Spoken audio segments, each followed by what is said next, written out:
I stood in my family kitchen, holding my car keys, staring at my mother, who just announced they were serving shrimp at tonight's family gathering. 20 years of severe shellfish allergies, countless hospital visits, and my family still forgot.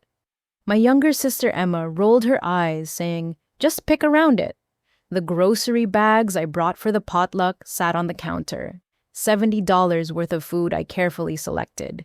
My hands shook with rage as I realized this wasn't forgetfulness anymore. It was deliberate disrespect. I grabbed every single bag. I loaded the groceries into my Honda Civic with trembling hands, my mother's voice still echoing in my head. "We're serving shrimp, Larissa. You can eat the salad." As if 20 years of carrying an EpiPen meant nothing. As if the terror in her eyes when I was 8 years old had been erased from her memory. The drive home felt endless traffic lights blurring through my tears. Each red light brought another flashback, another moment when my family had dismissed what could kill me. Uncle Frank at the family barbecue when I was 12 insisting that a little crab won't hurt anybody. I remember his weathered face, the smell of charcoal smoke, and the way he waved his beard dismissively when I tried to explain. 20 minutes later, I was in the emergency room with my throat closing, paramedics pumping epinephrine into my system while my parents paced the waiting room. My college graduation dinner replayed in vivid detail 4 years of pre-med studies, summa cum laude honors, and my family celebrated by ordering seafood pizza. We forgot. My mother had said the same phrase she'd used a dozen times before. I'd eaten crackers from my purse while everyone else enjoyed dinner, smiling through the humiliation because family comes first, right? Then there was my engagement party 3 years ago. Cousin Janet brought shrimp cocktail as a surprise, placing the platter right next to the appetizers I could safely eat. The cross-contamination sent me to urgent care instead of celebrating with my fiancé. Janet laughed it off, saying she totally spaced on my allergy. My ex-fiancé Marcus broke up with me 2 weeks later, claiming my medical drama was too stressful for him to handle. Each incident followed the same script. The hollow apologies, the promises to be more careful, the claims that it was simply an oversight, an innocent mistake. But sitting in my driveway groceries, growing warm in the back seat, a horrifying realization crept over me. Last Tuesday, my mother had rifled through my purse while I was in the bathroom at her house. She claimed she was looking for tissues, but I found her holding my EpiPen prescription bottle reading the label with unusual intensity. When I asked what she was doing, she quickly stuffed it back and changed the subject to my cousin's wedding plans. The shrimp dinner wasn't an accident. The timing was too perfect, the menu too specific. My mother had seen the prescription confirm that my allergy was still severe enough to require emergency medication, and then deliberately planned a meal that could send me to the hospital. The grocery bags in my car suddenly felt like evidence of something much darker than family dysfunction. I pulled out my phone and scrolled through my contacts, needing to talk to someone who understood. But who could I call? My family thought I was being dramatic. My ex-fiancé was long gone. My coworkers knew about my allergy, but not about the family dynamics that made every gathering a potential medical emergency. The prescription bottle in my purse felt heavier than usual. 2 doses of life-saving medication because my own mother couldn't be trusted to keep me safe. The woman who was supposed to protect me had spent the week planning a menu that could kill me, then acted surprised when I objected to risking my life for her dinner party. As I sat there in my car, the grocery bags a small rebellion in my backseat, I realized this was bigger than tonight's dinner. This was about 20 years of systematic dismissal, 20 years of my survival being treated as an inconvenience, 20 years of my family treating my medical condition like a character flaw they could cure through exposure therapy. The pattern was undeniable now. Every major milestone, every family celebration, every important moment in my life had been tainted by their refusal to accommodate the one thing that could kill me. And tonight, for the first time, I hadn't smiled and eaten crackers while everyone else enjoyed the meal. I'd taken my groceries and left, finally choosing my safety over their convenience. But as I unlocked my apartment door, I couldn't shake the feeling that this was just the beginning. If my mother had deliberately planned tonight's menu after finding my prescription, what else was she planning? And how long had my family been treating my potentially fatal allergy as a game they could win? My phone started buzzing before I even finished putting the groceries in my refrigerator. The family group chat, appropriately named The Clan by my father, was lighting up with notifications. I poured myself a glass of wine and settled onto my couch, watching the messages cascade down my screen like digital daggers. David, my older brother. Seriously, Larissa, you just walked out like a child. Mom spent all day cooking. Emma. I can't believe you took all the groceries. We had nothing for sides now thanks to your tantrum.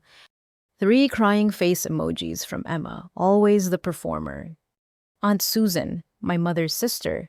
Family means making sacrifices, sweetheart. Your grandmother survived the depression by being grateful for any food on the table. Maybe some perspective would help. I stared at that message, feeling my blood pressure rise. Aunt Susan lived in a 4-bedroom house in the suburbs and had never missed a meal in her life, but somehow my refusal to risk anaphylactic shock was a lack of gratitude. More messages poured in. Cousin Janet. Mom and Dad had to order pizza because you took everything. Hope you're happy. Uncle Frank. Allergies weren't even a thing when I was growing up. Kids these days need to toughen up. The same Uncle Frank who'd watched me nearly die from his tough love approach to my crab allergy 15 years ago. Apparently, watching paramedics work on your niece wasn't memorable enough to change his perspective. I started typing responses and deleting them, my fingers shaking with rage. How do you explain to people that their convenience isn't worth your life? How do you make them understand that you're not being dramatic when you're trying not to die? Then my phone buzzed with a private message from David, but something was wrong with the text thread. It showed a message clearly meant for his wife, Sarah. Mom says Larissa fakes the allergy thing for attention. She's such a drama queen. Can you believe she ruined dinner over imaginary symptoms? My wine glass slipped from my fingers, shattering on my hardwood floor. David had accidentally sent me a message meant for Sarah, revealing what my family really thought about my life-threatening medical condition. I screenshot the message before David could delete it, my hands trembling. Then I scrolled up through our family group chat with new eyes looking for signs I'd missed. How long had they been talking about me behind my back? How long had my mother been telling people that my documented, medically verified allergy was a psychological problem? Another private message popped up, this one from Cousin Janet. Girl, your mom told everyone at Christmas that the allergy thing is all in your head. She showed us articles about attention-seeking behavior and food anxieties. We've been trying to help you get over it by not enabling the drama. My apartment felt like it was spinning. Christmas dinner, where they'd served clam chowder and acted confused when I couldn't eat it. Easter brunch with the seafood quiche that mysteriously appeared after I'd confirmed the menu was safe. 4th of July barbecue, where someone brought lobster rolls and placed them right next to my potato salad. Every accident suddenly had context. Every oversight was actually a coordinated effort to prove that my allergy was fake. My family had spent years conducting exposure therapy on me without my knowledge or consent, risking my life to cure me of an imaginary illness. More screenshots appeared in the group chat, forwarded by various family members who thought they were being helpful. Messages from months ago discussing the best ways to break Larissa's food fixation. Conversations about which dishes would be safest to expose me to. Links to articles about psychosomatic allergies and attention-seeking behaviors in young adults. My mother had been building a case against my allergy for years, presenting evidence to extended family members and convincing them that helping me avoid shellfish was actually enabling a mental health problem. They thought they were staging an intervention, not attempting murder. The group chat continued exploding. More family members chimed in, some defensive, others confused by the revelation that their helping might have been hurting me. But the damage was done. I had screenshots of dozens of messages proving that my family had spent years deliberately exposing me to allergens, believing that my medical condition was a psychological manipulation tactic. Aunt Rebecca, who'd always seemed sympathetic, sent a private message. "Honey, we were just trying to help you get better. Your mom showed us research about how avoiding triggers can make phobias worse. We thought we were being supportive by not treating you like you were fragile." Research. My mother had been doing research, presenting scientific-sounding arguments to justify exposing me to substances that could kill me.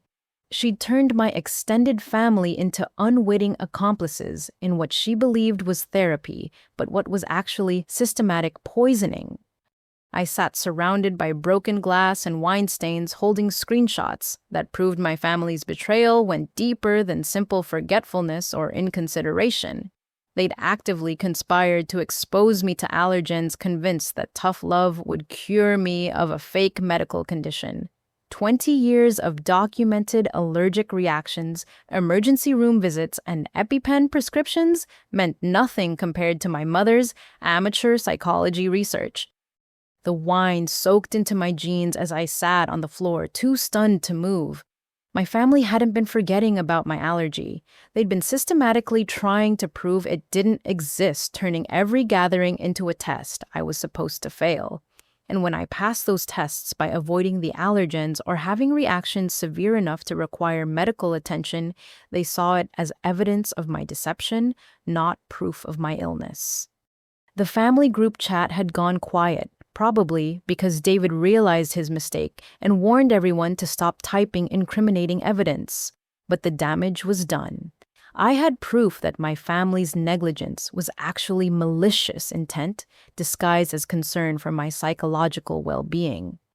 As I swept up the broken glass, I wondered how many other people were sitting in their homes right now, thinking their families simply forgot about their medical needs, not realizing they were victims of coordinated gaslighting campaigns designed to prove their illnesses were fake. The loneliness felt overwhelming, but the clarity was liberating. At least now I knew what I was fighting against. The screenshots burned in my mind all night. I couldn't sleep, couldn't stop thinking about the years of accidental exposures that were actually deliberate attempts to prove my allergy was psychological. By morning, I'd made a decision that felt both terrifying and necessary. I needed proof of my allergy's legitimacy, documentation that would shut down my family's gaslighting campaign once and for all. My parents' house sat empty during weekdays while they both worked. I still had my key from house-sitting duties, though after last night I doubted they'd trust me with it much longer. The familiar smell of my mother's vanilla candles hit me as I entered. But instead of comfort, it brought a wave of nausea. This house, where I'd grown up feeling safe, had become the headquarters for a conspiracy against my health. My childhood bedroom had been converted to my mother's craft room years ago, but she'd kept some of my belongings in storage boxes. I started there, digging through high school yearbooks and college textbooks, looking for any medical records I might have left behind. The search felt invasive and surreal, rifling through my past in search of evidence that my current suffering was real. The attic ladder creaked under my weight as I climbed up, flashlight in hand. Dust motes danced in the afternoon sunlight streaming through the small window. Christmas decorations lined the walls, remnants of happier times when family gatherings meant joy instead of medical anxiety. Behind a stack of artificial trees and plastic wreaths, I spotted something that made my heart race. A cardboard box labeled Larissa's medical files in my mother's distinctive handwriting sat wedged between Halloween decorations and summer patio furniture. The box was taped shut and covered in dust, clearly hidden away for years. My hands shook as I peeled back the tape, preparing myself for whatever my mother had deemed worth hiding. The contents took my breath away. Hospital discharge papers from my allergic reaction at age 8, complete with emergency room notes describing severe anaphylaxis requiring immediate intervention. Another set from age 12 after Uncle Frank's crab incident with detailed documentation of throat swelling and respiratory distress. A third from my 16th birthday party when contaminated cake frosting had sent me into shock. Each document was more damning than the last. Lab results showing elevated tryptase levels consistent with mast cell activation. Allergy test reports confirming severe reactions to multiple shellfish proteins. Emergency room photos showing my swollen, hive-covered face during various reactions. All the proof anyone could need that my allergy was not only real but potentially fatal. But the most devastating discovery waited at the bottom of the box. 3 letters from Dr. Patricia Hernandez, my pediatric allergist, addressed to my parents between ages 10 and 16. The first letter, dated 12 years ago, was typed on official letterhead and marked Urgent Patient Safety Concern. Dear Mr. and Mrs. Walsh, it began. I am writing to express my serious concerns about Larissa's ongoing allergic reactions and the circumstances surrounding them. Despite our multiple discussions about cross-contamination prevention and emergency protocols, Larissa continues to experience severe reactions during family gatherings. Her allergy to shellfish is life-threatening and requires absolute avoidance of all crustaceans and mollusks. The letter continued with specific recommendations, separate cooking utensils, dedicated allergen-free preparation areas, and mandatory EpiPen training for all family members. Dr. Hernandez emphasized that even trace amounts of shellfish protein could trigger fatal anaphylaxis and that the family's current approach to managing Larissa's allergy was inadequate and dangerous. The second letter, dated 2 years later, was more direct. Mrs. Walsh, following yesterday's phone conversation, I feel compelled to document my concerns in writing. Larissa's shellfish allergy cannot be cured through gradual exposure as you suggested. Deliberate exposure to allergens in hopes of building tolerance is not only ineffective, but potentially fatal. I strongly recommend that you discontinue any attempts at unsupervised desensitization. The third letter made my legs weak. Dr. Hernandez had written it after my 16th birthday reaction, and her frustration was evident in every word. Mrs. Walsh, this is the 3rd time in 2 years that Larissa has been brought to my office following a severe allergic reaction that occurred during a family event. The pattern is concerning and suggests either a fundamental misunderstanding of allergy management or deliberate disregard for safety protocols. I am documenting this pattern in Larissa's medical record and recommend immediate consultation with a family counselor who specializes in medical compliance issues. I sat in the dusty attic holding evidence that my mother had not only known about my allergy severity, but had been explicitly warned by medical professionals to stop her dangerous behavior. Dr. Hernandez had identified the pattern of family-induced reactions 15 years ago and tried to intervene. My mother had hidden these letters, continued her exposure experiments, and eventually convinced the family that my allergy was fake. Underneath the letters, I found even more documentation. Pharmacy records showing my EpiPen prescriptions dating back to childhood. Insurance claims for emergency room visits. A notebook in my mother's handwriting titled Larissa's Episodes, with dates, triggers, and severity ratings for every allergic reaction I'd ever had. She'd been documenting my suffering like a scientist studying a lab rat. The notebook revealed something even more chilling. Next to several entries, my mother had written questions. Real, reaction, or anxiety attack. Coincidence or attention-seeking. How long until she admits it's psychological? She'd been analyzing my medical emergencies, looking for patterns that would support her theory that my allergy was fake, even while hiding letters from doctors confirming its legitimacy. As I packed the documents into my bag, the full scope of my mother's deception became clear. She hadn't simply forgotten about my allergy or misunderstood its severity. She'd actively concealed medical evidence, ignored professional warnings, and convinced my family that my documented medical condition was a psychological manipulation tactic. For years, she'd been running unauthorized experiments on my body, while hiding proof that those experiments could kill me. The dusty attic felt like a tomb for my childhood trust. Every family gathering, every accidental exposure, every dismissive comment about my drama had been orchestrated by a woman who knew exactly how dangerous her actions were. The evidence in my hands proved that my mother hadn't been trying to help me overcome a phobia. She'd been systematically poisoning me while hiding the documentation that proved she knew it could be fatal. I climbed down from the attic carrying 15 years of hidden medical records, feeling like an archaeologist who'd uncovered evidence of ancient betrayal. The house that had raised me suddenly felt foreign and hostile. Even the family photos lining the hallway seemed different now, their smiling faces hiding the knowledge that my suffering had been deliberate and documented. The drive home was a blur of rage and vindication. I finally had proof that would silence every family member who'd accused me of being dramatic or attention-seeking.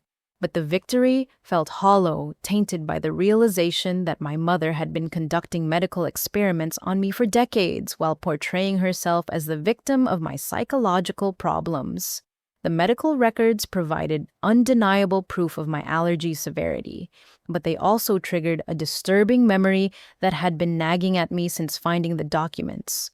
3 months ago, on my 28th birthday, I'd had an allergic reaction despite ordering from what the restaurant claimed was their allergy-safe menu. The incident had been mild compared to my childhood reactions, but it left me confused and paranoid about cross-contamination. At the time, I'd attributed the reaction to restaurant negligence and tried to forget about it. But now, knowing that my mother had been systematically exposing me to allergens while hiding medical evidence, I couldn't stop wondering if that birthday dinner had been another one of her experiments. Giuseppe's Italian Kitchen was a family-owned restaurant about 10 minutes from my apartment. I'd eaten there dozens of times without incident, which made the birthday reaction especially puzzling. The staff knew about my allergy and had always been careful about preparation methods. But on my birthday, despite ordering my usual safe pasta dish, I'd started feeling symptoms halfway through the meal.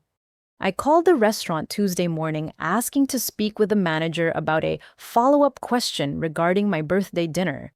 Marco Giuseppe, the owner's son, remembered me immediately. "Miss Walsh, of course I remember. You had the reaction after eating the penne arrabbiata. We were so worried. How are you feeling now?" His genuine concern made what I had to ask even more difficult. "Marco, I know this might sound strange, but I'm investigating some family issues related to my allergy. Would it be possible to review any security footage from that night? I'm specifically interested in whether anyone approached your kitchen staff about my meal." There was a long pause. "That's a very specific request. Can I ask why you need to see the footage?" I took a deep breath. I have reason to believe someone may have deliberately contaminated my food. I know how that sounds, but I have documentation of similar incidents, and I need to know if this was part of a pattern. Marco's voice became serious. "Miss Walsh, that's a very serious accusation. If someone deliberately contaminated food in my restaurant, I need to know about it. Can you come in this afternoon? I'll review the footage before you arrive." The 3 hours until my appointment felt endless. I paced my apartment, alternating between certainty that I was being paranoid and conviction that my mother's experiments had extended beyond family gatherings. The birthday dinner had been her idea, her choice of restaurant, her insistence on celebrating, despite my preference for a quiet evening at home. Giuseppe's smelled like garlic and fresh basil when I arrived. Marco led me to his office behind the kitchen, his expression grim. "Miss Walsh, I reviewed the footage from your birthday dinner, and I need to ask you some questions before I show you what I found. My stomach dropped. You found something. The woman who made the reservation for your party, older lady, brown hair, about 5'6". She said she was your mother. That's her. Marco pulled up security footage on his computer screen. This is from about 20 minutes before your party arrived. Watch the woman in the blue sweater approaching our prep station. On the screen, I watched my mother walk confidently toward the kitchen area where staff was preparing meals. She spoke to a young cook gesturing toward the dining room where my table would be. Even through the grainy footage, her body language suggested someone accustomed to getting her way. She told our prep cook that she was your mother and that you were coming for your birthday dinner, Marco explained. She said you'd been seeing a therapist about your food allergies and that your treatment involved gradual exposure to small amounts of shellfish. She wanted us to add just a tiny amount of shrimp paste to your pasta to help you build tolerance. The room started spinning. My mother had tried to convince restaurant staff to poison me under the guise of medical treatment. What did your cook say? Fortunately, our staff is trained never to add allergens to dishes for customers with documented allergies regardless of who asks. The cook refused and immediately reported the conversation to me. I went out to speak with the woman, but she'd already left. Marco fast-forwarded the footage, showing my mother leaving the restaurant quickly after her request was denied. She'd left and returned an hour later with the rest of the family acting as if she'd never been there before. I should have called to confirm the request with you directly, Marco continued, but honestly, the whole situation seemed so bizarre that I assumed it was a misunderstanding. Parents don't typically try to poison their own children. Did you document the incident? Marco nodded, pulling out a folder. I wrote an incident report and saved the security footage. In 20 years of restaurant management, I've never had someone request that we deliberately contaminate a customer's food. Even claiming it was for medical reasons, the request violated every food safety protocol we have. He handed me copies of the incident report and screenshots from the security footage. The documentation showed exact timestamps, descriptions of the conversation, and the cook's refusal to comply with my mother's dangerous request. My mother had attempted to convince trained food service professionals to potentially kill her own daughter, presenting it as therapeutic intervention. Miss Walsh, I have to ask, are you planning to involve law enforcement? If this is part of a pattern of attempted poisoning, my restaurant could be considered evidence in a criminal case. The weight of his words settled over me. This wasn't just family dysfunction or medical gaslighting anymore. My mother had attempted to use an innocent restaurant as a weapon against me, manipulating staff members into believing they were helping with my medical treatment while actually trying to trigger a potentially fatal allergic reaction. I'm still gathering evidence, I told Marco, but yes, this is part of a larger pattern. I may need you to provide this documentation to authorities. Marco's expression was troubled. I keep thinking about what would have happened if a different cook had been working that night, someone newer who might not have understood our allergy protocols, or if I hadn't been here to intervene. Your mother seemed very confident that we would comply with her request. That confidence was what terrified me most. My mother had walked into a restaurant and casually requested that they add potentially lethal ingredients to her daughter's meal, presenting it as normal medical treatment. She'd expected them to comply because her story sounded plausible enough, and she'd probably researched exposure therapy just enough to make her request seem legitimate. As I drove home with the incident report and footage, I realized my mother's experiments weren't confined to family gatherings. She'd been actively seeking opportunities to expose me to allergens in controlled environments where she could maintain plausible deniability. The restaurant incident proved she was willing to involve innocent third parties in her attempts to prove my allergy was fake. The birthday dinner I'd tried to forget suddenly became a crucial piece of evidence in a case I was only beginning to understand. My mild reaction that night wasn't due to cross-contamination or restaurant negligence. It was the result of my own mother attempting to convince trained professionals to poison me under the guise of medical treatment. But if she'd tried to manipulate restaurant staff, where else had she attempted similar interventions? How many other accidents and coincidences were actually carefully orchestrated exposures designed to cure me of an imaginary illness? The evidence was mounting, but the scope of my mother's deception felt larger and more dangerous than I'd imagined possible.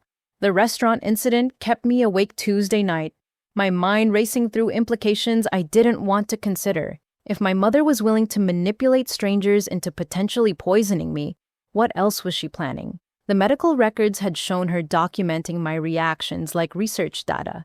The security footage proved she was actively seeking opportunities to expose me to allergens outside family gatherings. But there was something else, something that had been nagging at the back of my mind since finding those hidden documents. Wednesday morning, I spread all the evidence across my dining room table like a detective's case board. Hospital records, family text messages, restaurant documentation, and my mother's handwritten notebook tracking my episodes. The pattern was clear, but the motive remained murky. Why would a mother spend years systematically exposing her daughter to potentially fatal allergens? What did she hope to gain from proving my allergy was fake? That's when I noticed something I'd missed during my initial shock in the attic. Mixed in with my medical records were several official-looking documents that didn't belong in a collection of allergy-related paperwork, insurance forms, benefit statements, and what appeared to be policy information for coverage I didn't remember applying for. The first document made my blood run cold. A life insurance policy application dated 5 years ago, bearing my signature, but listing my mother as the primary beneficiary. $200,000 in coverage with double indemnity clauses for accidental death. I stared at my signature, trying to remember when I might have signed such a document, but the memory was fuzzy. Then I recalled my mother asking me to sign some medical paperwork during a doctor's visit 5 years ago. I'd been recovering from food poisoning and feeling terrible signing whatever she put in front of me without reading carefully. She'd told me it was insurance forms related to my allergy treatment, and I'd trusted her completely. Now I understood what I'd actually signed.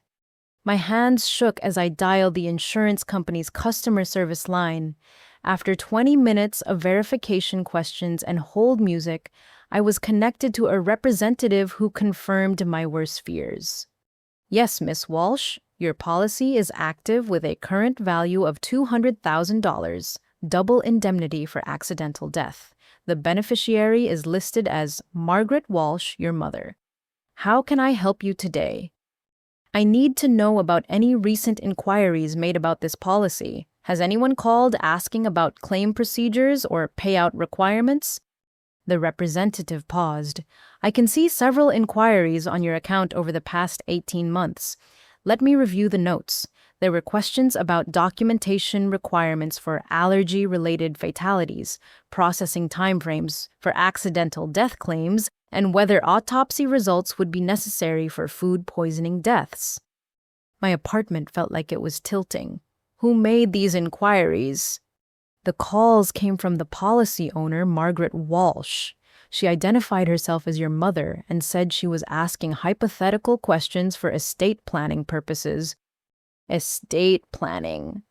My mother had been calling my life insurance company asking detailed questions about how quickly she could collect money after my death, specifically focusing on allergy-related and food poisoning fatalities. The woman who'd been systematically exposing me to potential allergens for years had also been researching exactly how much money my death would bring her. Can you tell me when these calls were made? The most recent inquiry was last month. Mrs. Walsh asked specifically about whether a death certificate listing anaphylactic shock as the cause of death would be sufficient for claim processing or if additional medical documentation would be required. Last month, just weeks before she'd planned the shrimp dinner that sent me fleeing with the groceries. She'd been researching payout procedures while planning the menu that could trigger the exact type of fatal reaction she'd been asking about. I requested copies of all call logs and inquiry records, my voice barely steady enough to complete the transaction. The representative expressed concern about the nature of the inquiries and suggested I might want to review my beneficiary designations, but I was too shaken to process her advice completely. After hanging up, I sat staring at the insurance documents, trying to comprehend the full scope of what I'd discovered. My mother hadn't been conducting amateur exposure therapy to cure me of a fake allergy. She'd been systematically attempting to trigger a fatal reaction while researching exactly how to profit from my death. The pattern suddenly made perfect sense. The escalating accidents at family gatherings, the restaurant manipulation attempts, the hidden medical records proving she knew how dangerous her actions were. The family group chats dismissing my allergy as psychological drama. She'd been building a narrative that would make my eventual death look like the tragic result of an attention-seeking young woman who'd finally pushed her fake allergy too far. My phone buzzed with a text from my mother. "Honey, I hope you're feeling better after last night. Family dinner is Sunday if you want to join us. I'm making your favorite chicken dish." Your favorite chicken dish. As if yesterday's shrimp incident had been a minor misunderstanding instead of a deliberate attempt to trigger anaphylaxis. As if she hadn't spent the past month researching how quickly she could cash in on my death. I screenshot the text and added it to my growing evidence collection. Even after being caught serving allergens at a family dinner, she was already planning the next gathering, the next opportunity to expose me to something dangerous. The insurance inquiries proved this wasn't about proving my allergy was fake anymore. It was about making my death look accidental while maximizing the financial benefit. The thought of Sunday dinner made me physically ill. How many times had I sat at that table trusting the woman who was actively plotting my death while calculating her insurance payout? How many family meals had been potential murder attempts disguised as loving gestures? I called in sick to work and spent the afternoon researching insurance fraud cases, trying to understand my legal options. The evidence was damning but circumstantial. My mother had taken out a policy I'd unknowingly signed, made suspicious inquiries about claim procedures, and systematically exposed me to allergens while hiding medical documentation of their severity. But proving intent to commit murder for financial gain would require more than phone records and hidden medical files. As evening approached, I realized my situation was more dangerous than I'd initially understood. My mother wasn't just a misguided parent trying to cure her daughter's fake allergy. She was a woman who'd spent years planning my death while researching the most profitable way to collect on her investment. Every family gathering, every accidental exposure, every dismissive comment about my medical drama had been calculated, steps toward a goal that would leave me dead and her $200,000 richer. The groceries I'd taken from last night's dinner suddenly seemed like more than a small act of rebellion. They might have been the first time I'd refused to participate in my own murder. The insurance revelation left me feeling paranoid and isolated. If my mother was planning to profit from my death, how many other family members were involved? The group chat messages suggested widespread knowledge of her theory that my allergy was fake. But did anyone know about the life insurance policy I needed to understand who I could trust and who might be complicit in her deadly game? Thursday evening, I decided to call Aunt Rebecca, my mother's younger sister, who'd always seemed genuinely concerned about my health. Rebecca lived in the next town over and often played mediator during family conflicts. If anyone would give me honest answers about my mother's behavior, it would be her. "Larissa, sweetheart, I've been worried about you since Monday night," Rebecca said when she answered. "Your mother is beside herself about the dinner incident. She says you took all the food and stormed out without explanation." "Aunt Rebecca, I need to ask you some difficult questions about my allergy and how the family has been treating it. Can you be completely honest with me?" There was a pause. Of course, honey. What's troubling you? I took a deep breath. The family group chat revealed that you all believe my shellfish allergy is fake. I need to know how long this has been going on and who's involved. Rebecca's sigh was audible. Oh, Larissa, your mother didn't want you to know about our concerns. We were trying to help you work through what we thought might be a psychological issue. What kind of psychological issue requires exposing me to allergens at every family gathering? Honey, your mother showed us articles about how food phobias can develop after childhood trauma. She said your first reaction might have been real, but that you developed an anxiety response that mimicked allergic symptoms. She thought if we gradually exposed you to small amounts of shellfish in safe environments, you might realize the fear was worse than the actual food. The practiced explanation sounded rehearsed, like Rebecca had been coached on how to present this theory. Did she show you my medical records? Hospital reports? Doctor's letters? Well, no. She said those documents would just reinforce your anxiety. She was trying to help you break free from the medical system that was enabling your fears. I felt sick. My mother had presented herself as protecting me from medical manipulation while hiding the very documents that proved my allergy's legitimacy. Rebecca, when did these conversations start? How long has the family believed my allergy was fake? Your mother first brought it up about 3 years ago after your engagement party incident. She was researching food allergies and found information about psychosomatic reactions. She was worried that doctors were misdiagnosing you and that the constant medical attention was making your anxiety worse. 3 years ago, right around the time she'd taken out the life insurance policy, the timing wasn't coincidental. What kind of research was she doing? She joined online support groups for parents of children with food allergies, but she said most of the parents were enabling their kids' fears instead of helping them overcome the psychological components. She found articles about exposure therapy and gradual desensitization. My mother had been researching legitimate allergy treatment methods and twisting them to justify her poisoning attempts. She'd used real medical terminology to make her dangerous experiments sound therapeutic. Did she ever mention life insurance or financial concerns related to my medical costs? Rebecca hesitated. That's an odd question, Larissa. Why would you ask about insurance? Please just answer me. Well, she did mention that your medical bills were getting expensive, and she worried about what would happen if you had a serious reaction and couldn't work. She said she was looking into coverage options to protect your future. Protection. My mother had framed taking out a life insurance policy as protecting my future while simultaneously planning activities that would ensure I didn't have one. Rebecca, I need you to think carefully. Has my mother ever suggested that my death might be inevitable, that my allergy might eventually kill me no matter what precautions we take?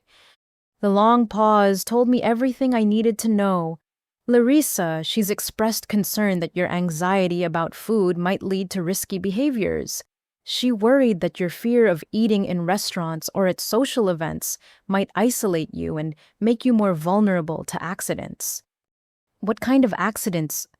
She said people with severe food phobias sometimes have panic attacks that look like allergic reactions and that emergency responders might not be able to tell the difference.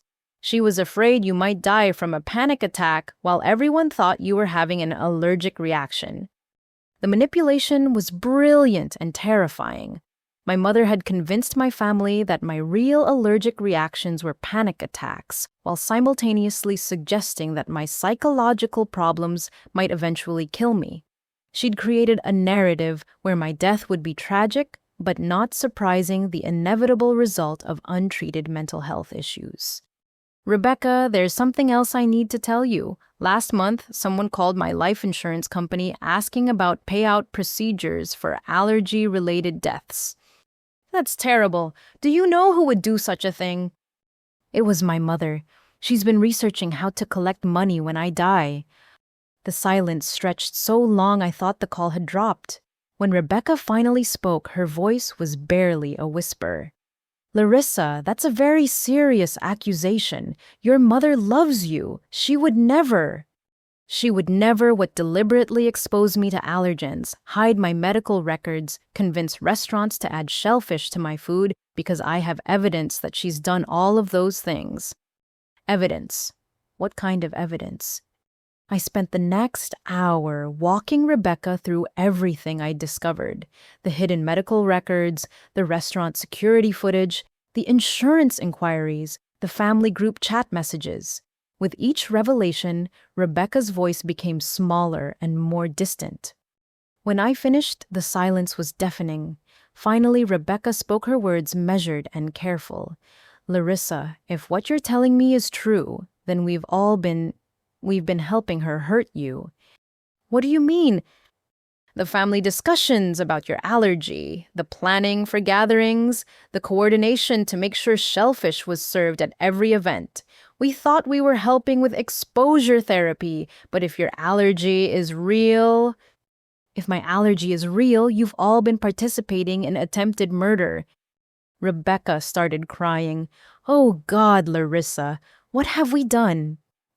What has she convinced us to do? But even as Rebecca processed the horror of what I'd revealed, something in her voice made me suspicious.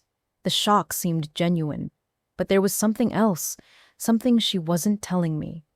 Rebecca, is there anything else you know about my mother's plans? Any conversations or incidents you haven't mentioned? Another long pause.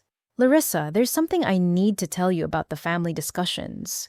Something your mother made us promise not to reveal. My blood went cold. What? 3 months ago, your mother proposed a family intervention. She said your allergy fixation was getting worse and that we needed to take drastic action before you hurt yourself. She suggested we all coordinate to serve shellfish at every family gathering until you admitted the allergy was psychological. An intervention. She said it was the only way to save you from yourself. She made it sound like we were staging an intervention for someone with a drug addiction. She said enabling your allergy fears was killing you slowly, and that tough love was the only solution. The final piece clicked into place. My mother hadn't just convinced my family that my allergy was fake. She'd organized them into a coordinated campaign to expose me to allergens, framing systematic poisoning as a life-saving intervention. Every family member who served shellfish, every relative who dismissed my concerns, every gathering where I was exposed to potential allergens was part of an organized effort my mother had presented as medical necessity. Rebecca, did anyone object to this plan? Your cousin Jake said it seemed dangerous, but your mother showed us articles about successful exposure therapy results. She said the temporary discomfort would be worth it if we could cure you of the psychological issues that were ruining your life. Jake, the one family member who'd questioned the plan. I made a mental note to contact him, hoping he might be willing to testify about my mother's manipulation tactics. There's one more thing, Rebecca continued, her voice breaking. Your mother said that if the intervention didn't work, if you refused to admit the allergy was fake, then your psychological problems were probably too severe for a family intervention. She said you might need to be committed for your own safety. Committed. My mother had been planning to have me declared mentally incompetent if her murder attempts failed. The legal documents I'd found references to suddenly made sense. She'd been building a case for having me institutionalized while simultaneously planning my death, covering all possible outcomes of her campaign against my allergy. As I hung up with Rebecca, I realized the scope of my mother's manipulation went far beyond hidden medical records and insurance fraud. She'd turned my entire family into unwitting accomplices in a systematic campaign to either kill me or have me declared insane. Every gathering, every meal, every family interaction had been orchestrated to serve her ultimate goal of eliminating me while profiting from the result. The loneliness was crushing, but the clarity was empowering. Now I knew exactly what I was fighting against, and more importantly, I was beginning to understand who might help me fight back. Rebecca's confession about the family intervention left me reeling, but it also gave me an idea. If my mother had been conducting unauthorized exposure therapy for years, there might be documentation of her interference at my doctor's office. Dr. Patricia Martinez had been my allergist since college, and she'd always taken my condition seriously. If anyone had records of my mother's manipulation attempts, it would be her. Friday morning, I called Dr. Martinez's office and requested an urgent appointment.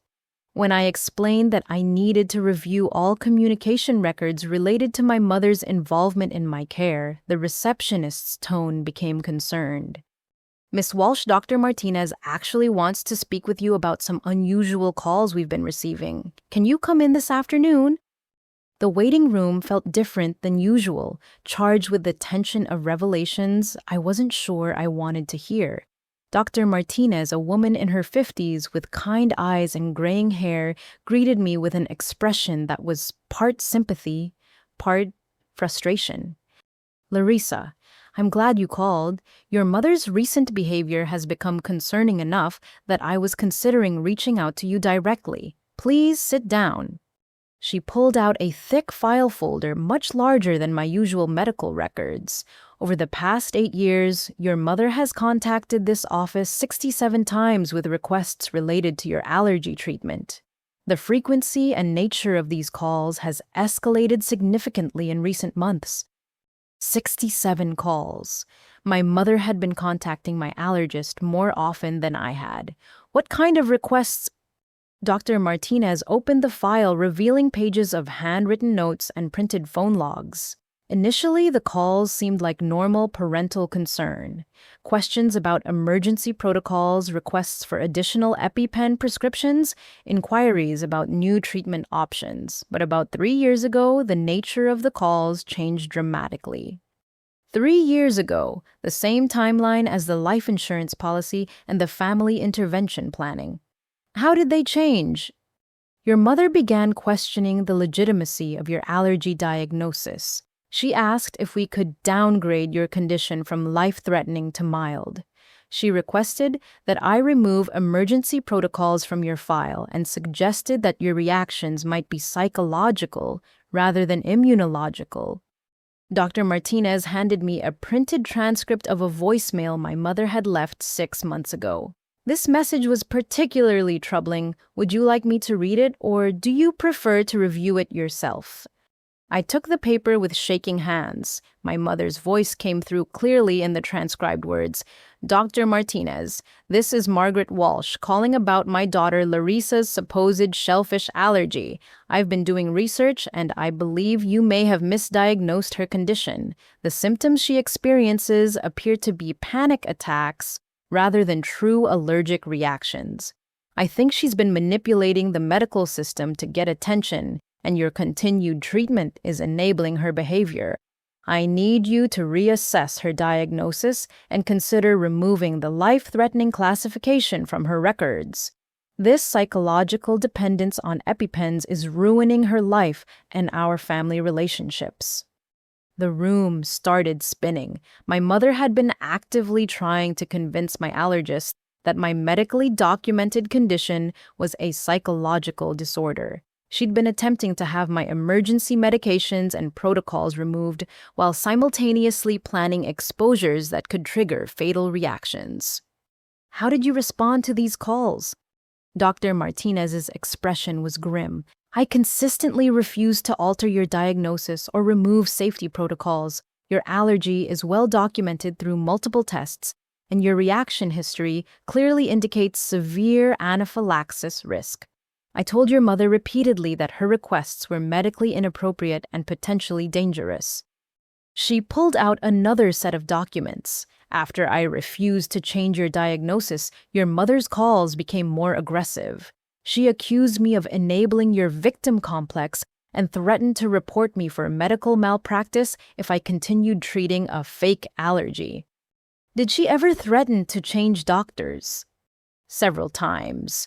But she also made statements that concerned me greatly. She claimed she was conducting her own treatment at home and that she was confident she could cure your psychological dependence on allergy medications. Home treatment.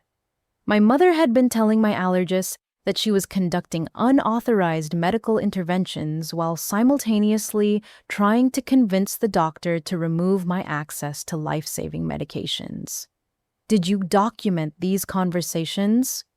Everything is documented and filed with our office's legal advisor. Your mother's interference with your medical care raised enough red flags that we implemented special protocols for your account. Dr. Martinez showed me a note attached to my file. Patient safety alert, mother, attempting to undermine allergy diagnosis. Do not release any information to Margaret Walsh. Patient's mother may be attempting to compromise medical care. You flagged my account. Larissa, your mother's behavior pattern suggested deliberate medical sabotage. I've seen cases where family members attempt to undermine necessary medical care due to mental health issues or financial motivations. Your mother's insistence on removing your allergy diagnosis while claiming to conduct home treatments raised immediate safety concerns. Dr. Martinez pulled out one final document that made my hands shake. 2 weeks ago, your mother called requesting copies of your death certificate requirements. She claimed she was updating estate planning documents and needed to understand what medical documentation would be necessary if you died from an allergic reaction. Death certificate requirements.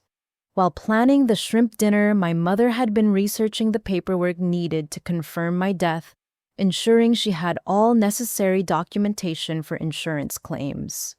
Dr. Martinez, did my mother ever mention life insurance or financial concerns related to my medical costs? She frequently complained about the expense of your EpiPens and emergency room visits. She said the financial burden of your fake allergy was destroying the family budget. She asked if there were cheaper alternatives to EpiPens or ways to reduce the frequency of your prescriptions. My mother had been working multiple angles simultaneously, convincing my family the allergy was fake, trying to get my doctor to remove emergency protocols, planning systematic exposures at family gatherings, researching insurance payouts and death certificates. Every aspect of my medical care had been under attack by the woman who was supposed to protect me. What should I do with this information? Dr. Martinez leaned forward, her expression serious. Larissa, I believe your mother's behavior constitutes medical harassment and potentially attempted murder. I'm required to report suspected medical abuse to authorities. With your permission, I'd like to contact Adult Protective Services and provide them with our complete file on your mother's interference. The thought of involving authorities terrified me, but the evidence was overwhelming.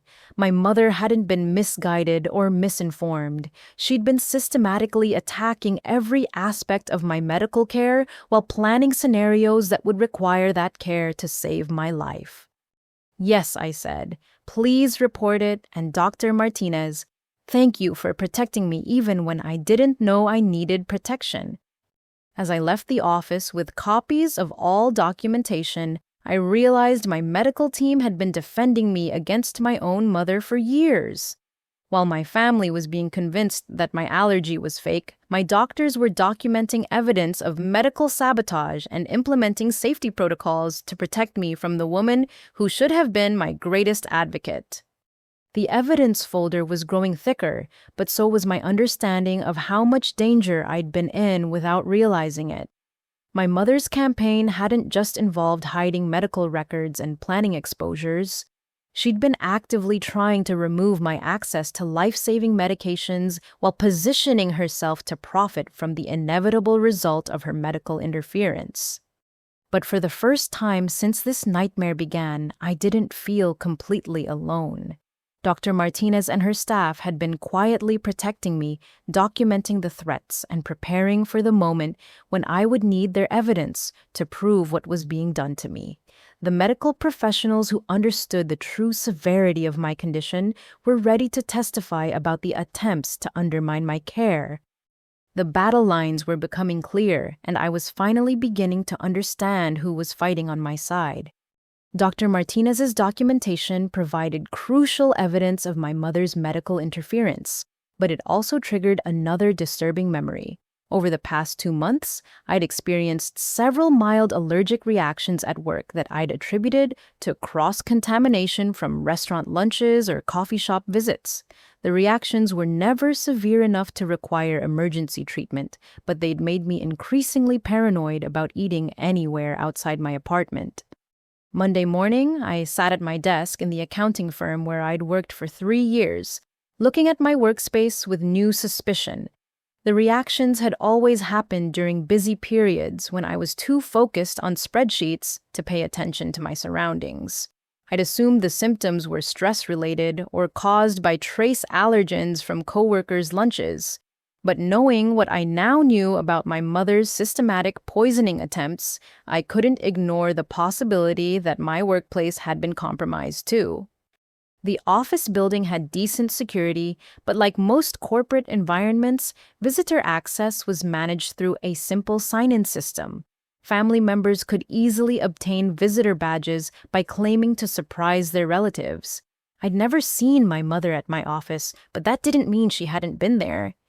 During my lunch break, I approached Jake Morrison, our building security supervisor, with a request that felt both reasonable and paranoid.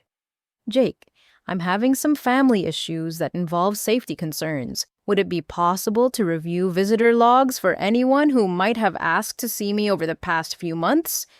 Jake, a retired police officer in his 60s, immediately understood the seriousness of my request. "Family trouble can be dangerous, Larissa. Let me check our records. Are we looking for specific individuals?" "My mother, Margaret Walsh. She's about 5'6", brown hair, 54 years old. She might have claimed to be visiting me as a surprise or bringing me lunch." Jake pulled up digital visitor logs on his computer, scrolling through months of entries. "Here we go. Margaret Walsh signed in 4 times over the past 8 weeks. Each visit lasted about 15 minutes, and she specifically requested escort to your floor." My blood went cold. Did anyone escort her? "Our policy requires escorts for visitors, but our afternoon security guard Tom noted that Mrs. Walsh seemed familiar with the building layout. She said she'd visited before and knew exactly where to find your desk." 4 visits in 8 weeks, each one coinciding with periods when I'd experienced unexplained allergic symptoms at work. Is there security footage of these visits? "We keep lobby footage for 90 days, floor footage for 30 days. The most recent visit was 2 weeks ago, so we should have recordings of that one." Jake pulled up security footage on his monitor, fast-forwarding to the timestamp from my mother's last visit. The image quality was clear enough to see her confidently navigating the lobby, signing the visitor log, and following Tom toward the elevators. "Can we see footage from my floor during that visit?" The floor cameras showed my mother emerging from the elevator and walking directly toward my desk area, confirming Jake's observation that she knew the building layout well. What happened next made my stomach turn. While I was clearly visible in a conference room attending a team meeting, my mother spent several minutes at my desk, opening drawers and handling items on my workspace. "She's going through my desk," I whispered, watching the footage. Jake zoomed in on the video. My mother could be seen placing small containers in my desk drawer, wiping something on my coffee mug, and appearing to sprinkle a substance on my chair cushion. Her movements were quick and practiced, suggesting this wasn't her first time conducting such activities. "Miss Walsh, this looks like deliberate contamination of your workspace. Do you have any idea what she might have been placing in your area?" I thought about the mild allergic reactions I'd experienced after each of her visits. Itchy eyes, throat irritation, and skin rashes that I'd attributed to stress or environmental factors.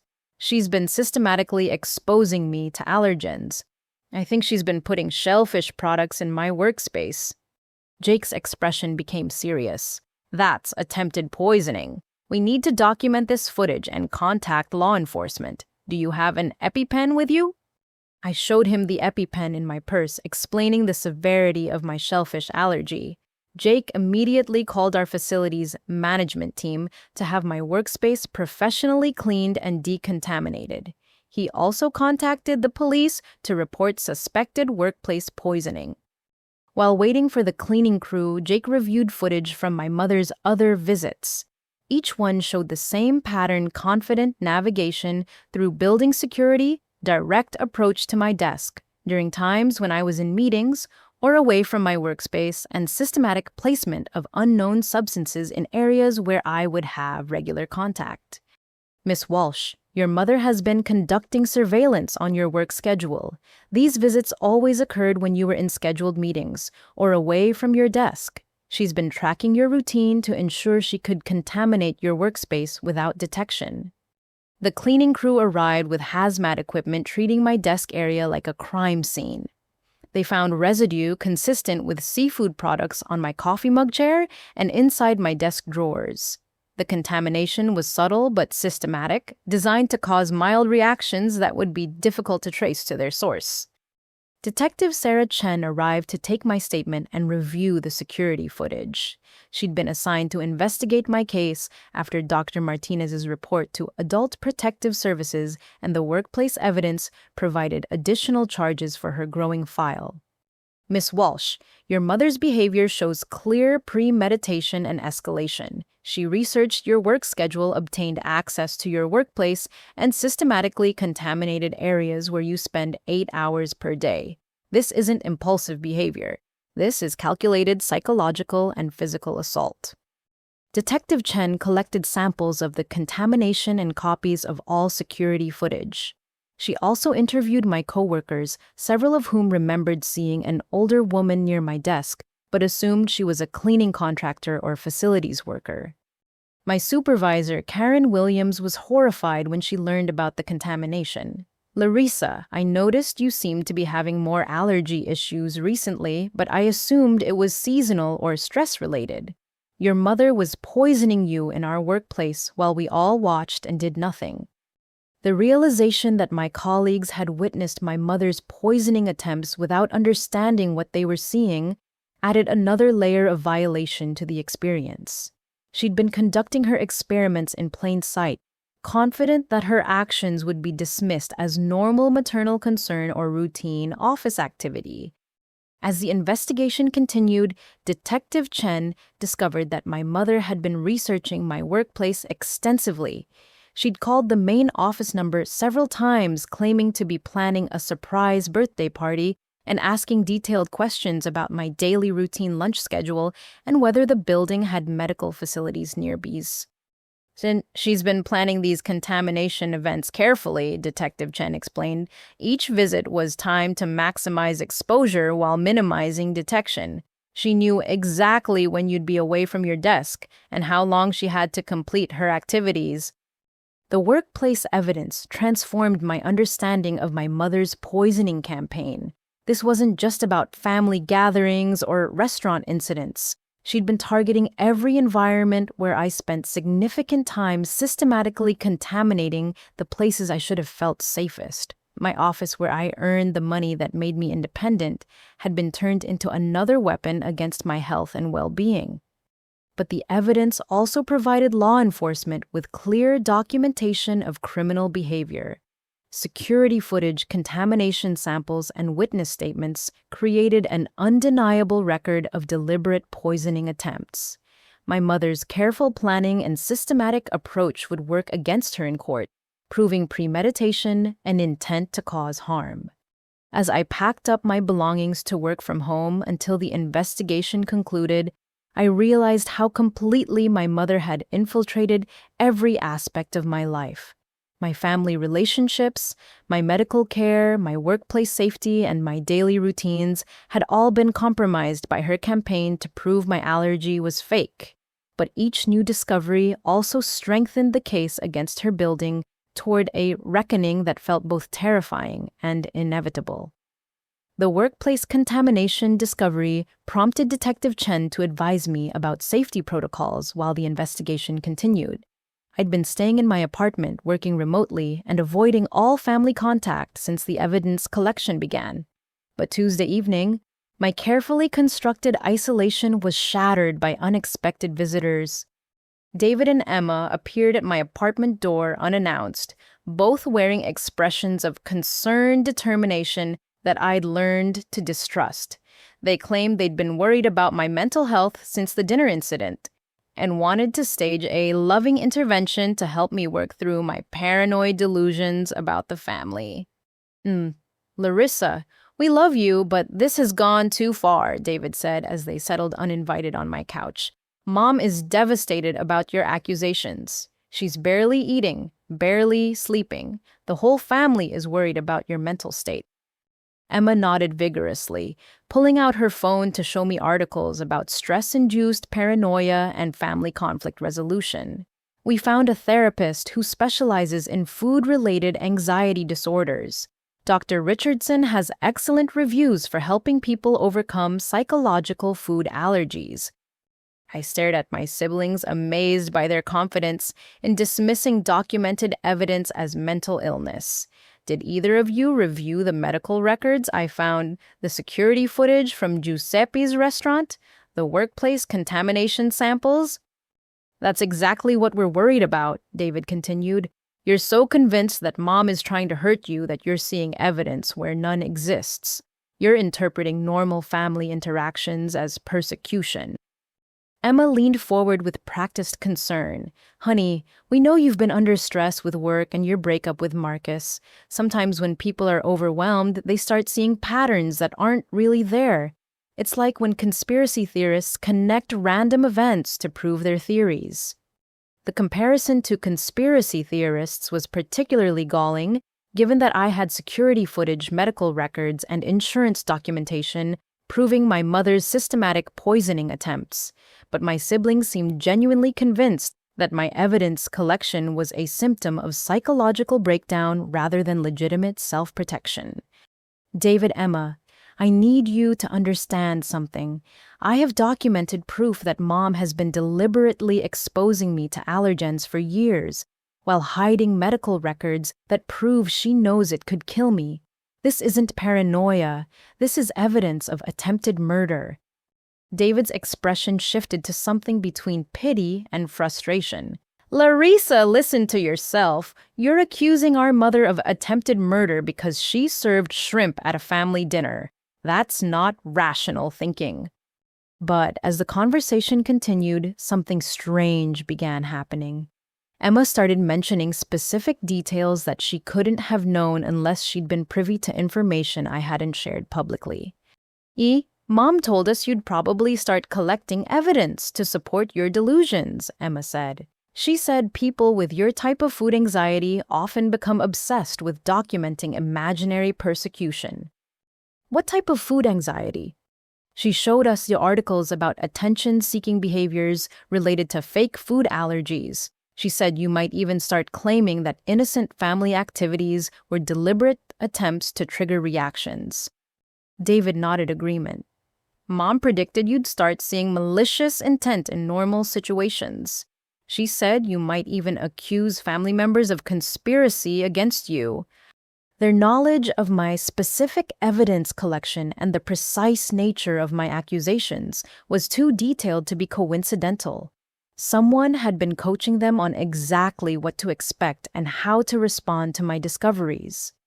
How did Mom know I would start documenting family activities? Emma and David exchanged a glance that confirmed my suspicion that they knew more than they were admitting. She's been researching your condition, Larissa. She understands the psychological patterns associated with food-related anxiety disorders. What kind of research?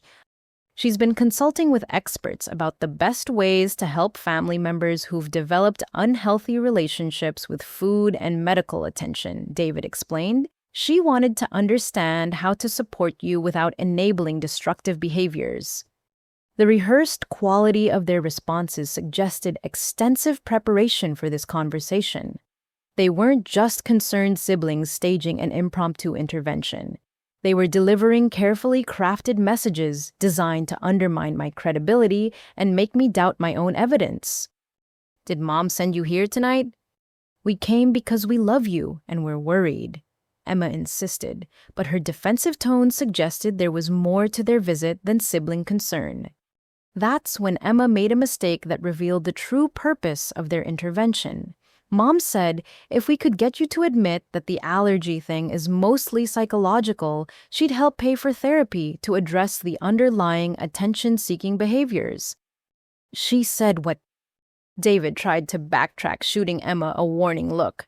What Emma means is that Mom wants to support your recovery from these anxiety issues. But Emma continued, apparently forgetting whatever script she'd been given. She promised us that if we could get you to publicly apologize for the false accusations and agree to family dinners without the special food requirements, she'd help with our student loan payments. The room went silent. David's face had gone pale, and Emma looked confused about why her statement had caused such a reaction. How much did she promise to pay you? Emma, still oblivious to the implications of her confession, answered honestly. $10,000 each. She said it was worth it to get our family back to normal and help you stop living in fear of imaginary food dangers. $10,000 to convince me that my documented medical condition is fake. David finally understood the catastrophic nature of Emma's admission.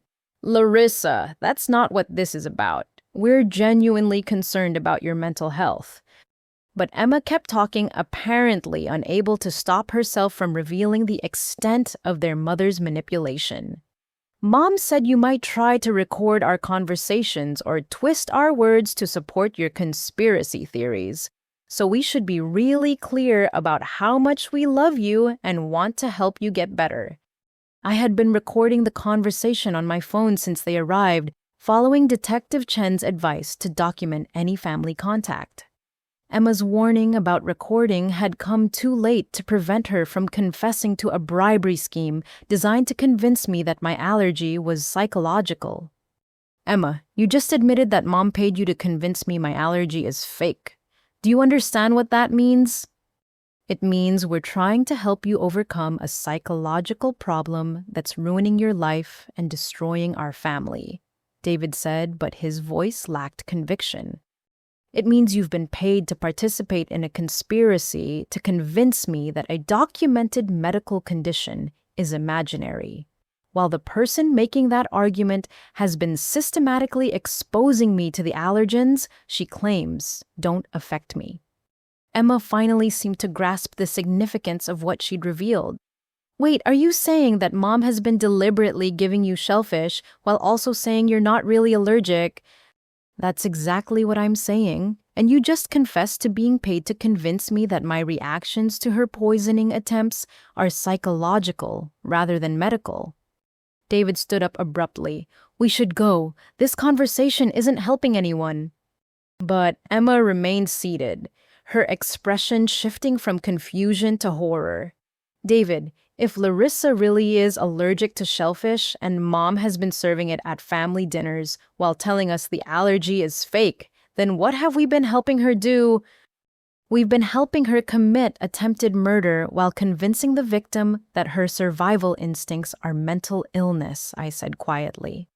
The recording captured everything: their admission of being paid to undermine my medical condition, their mother's prediction of my evidence-gathering behavior, and Emma's gradual realization that their intervention was actually obstruction of justice in an attempted murder case. As my siblings left my apartment in confused silence, I forwarded the recording to Detective Chen with a message explaining the bribery scheme and coordinated family manipulation. The intervention, designed to make me doubt my own evidence, had instead provided additional proof of my mother's systematic campaign to silence my accusations while continuing her poisoning attempts. But the most chilling aspect of the evening wasn't my siblings' manipulation. It was the realization that my mother had predicted my evidence collection and coached my family on how to respond to my discoveries. She'd been planning for the possibility that I would uncover her schemes and had prepared psychological warfare tactics to discredit my findings before I could present them to authorities. The intervention had backfired spectacularly, but it revealed the sophisticated nature of my mother's manipulation campaign. She wasn't just trying to kill me. She was actively working to ensure that my attempts to protect myself would be dismissed as mental illness by the very people who should have been protecting me. Emma's confession about the bribery scheme prompted Detective Chen to escalate the investigation. Wednesday morning, she contacted me with concerning news about additional legal maneuvers my family had initiated without my knowledge. Miss Walsh, we need to meet immediately. Your parents have been consulting attorneys about having you declared mentally incompetent, and there are active proceedings we need to address before they gain legal authority over your medical decisions. The thought of my parents controlling my medical care while simultaneously trying to kill me sent ice through my veins. I met Detective Chen at the district attorney's office, where she introduced me to prosecutor James Mitchell and victim advocate Sarah Chen, who shared the detective's last name but wasn't related. Miss Walsh, your mother's legal maneuvering suggests she's preparing for the possibility that her poisoning attempts might be discovered. Prosecutor Mitchell explained, if she can have you declared incompetent before criminal charges are filed, she could gain legal authority to refuse medical treatment on your behalf, including access to EpiPens and emergency interventions. Detective Chen pulled out a thick folder of legal documents. 3 months ago, your parents consulted attorney Linda Rodriguez about guardianship proceedings. They claimed you were suffering from severe food-related delusions that were preventing you from maintaining employment and social relationships. The timeline aligned perfectly with the escalation in poisoning attempts and family interventions.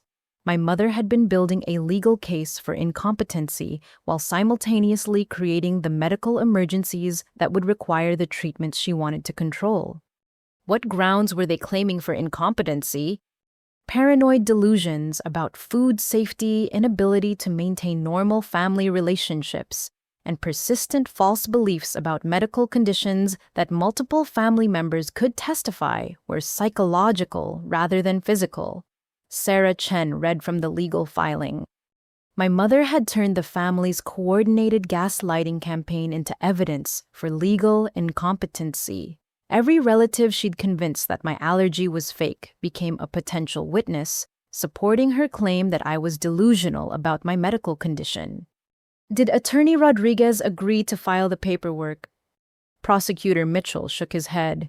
Rodriguez refused after requesting your medical records and discovering the documented allergy history.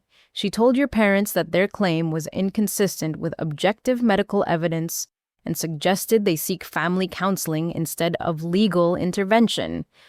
But the story didn't end with Rodriguez's refusal. Your parents have since consulted 3 additional attorneys shopping for one willing to file incompetency proceedings despite the medical evidence. They finally found someone willing to move forward. Detective Chen handed me a court summons that made my hands shake. Attorney Mark Stevens filed a petition for emergency guardianship last week. There's a competency hearing scheduled for Friday morning, and your parents have arranged for a psychiatric evaluation with Dr. Richard Harrison tomorrow. What kind of psychiatric evaluation? Dr. Harrison specializes in capacity assessments for contested guardianship cases. According to his website, he frequently finds incompetency in family dispute scenarios involving medical disagreements. Sarah Chen pulled out printed reviews and case histories for Dr. Harrison. His track record suggests he's willing to diagnose psychological disorders based on family testimony rather than objective medical evidence.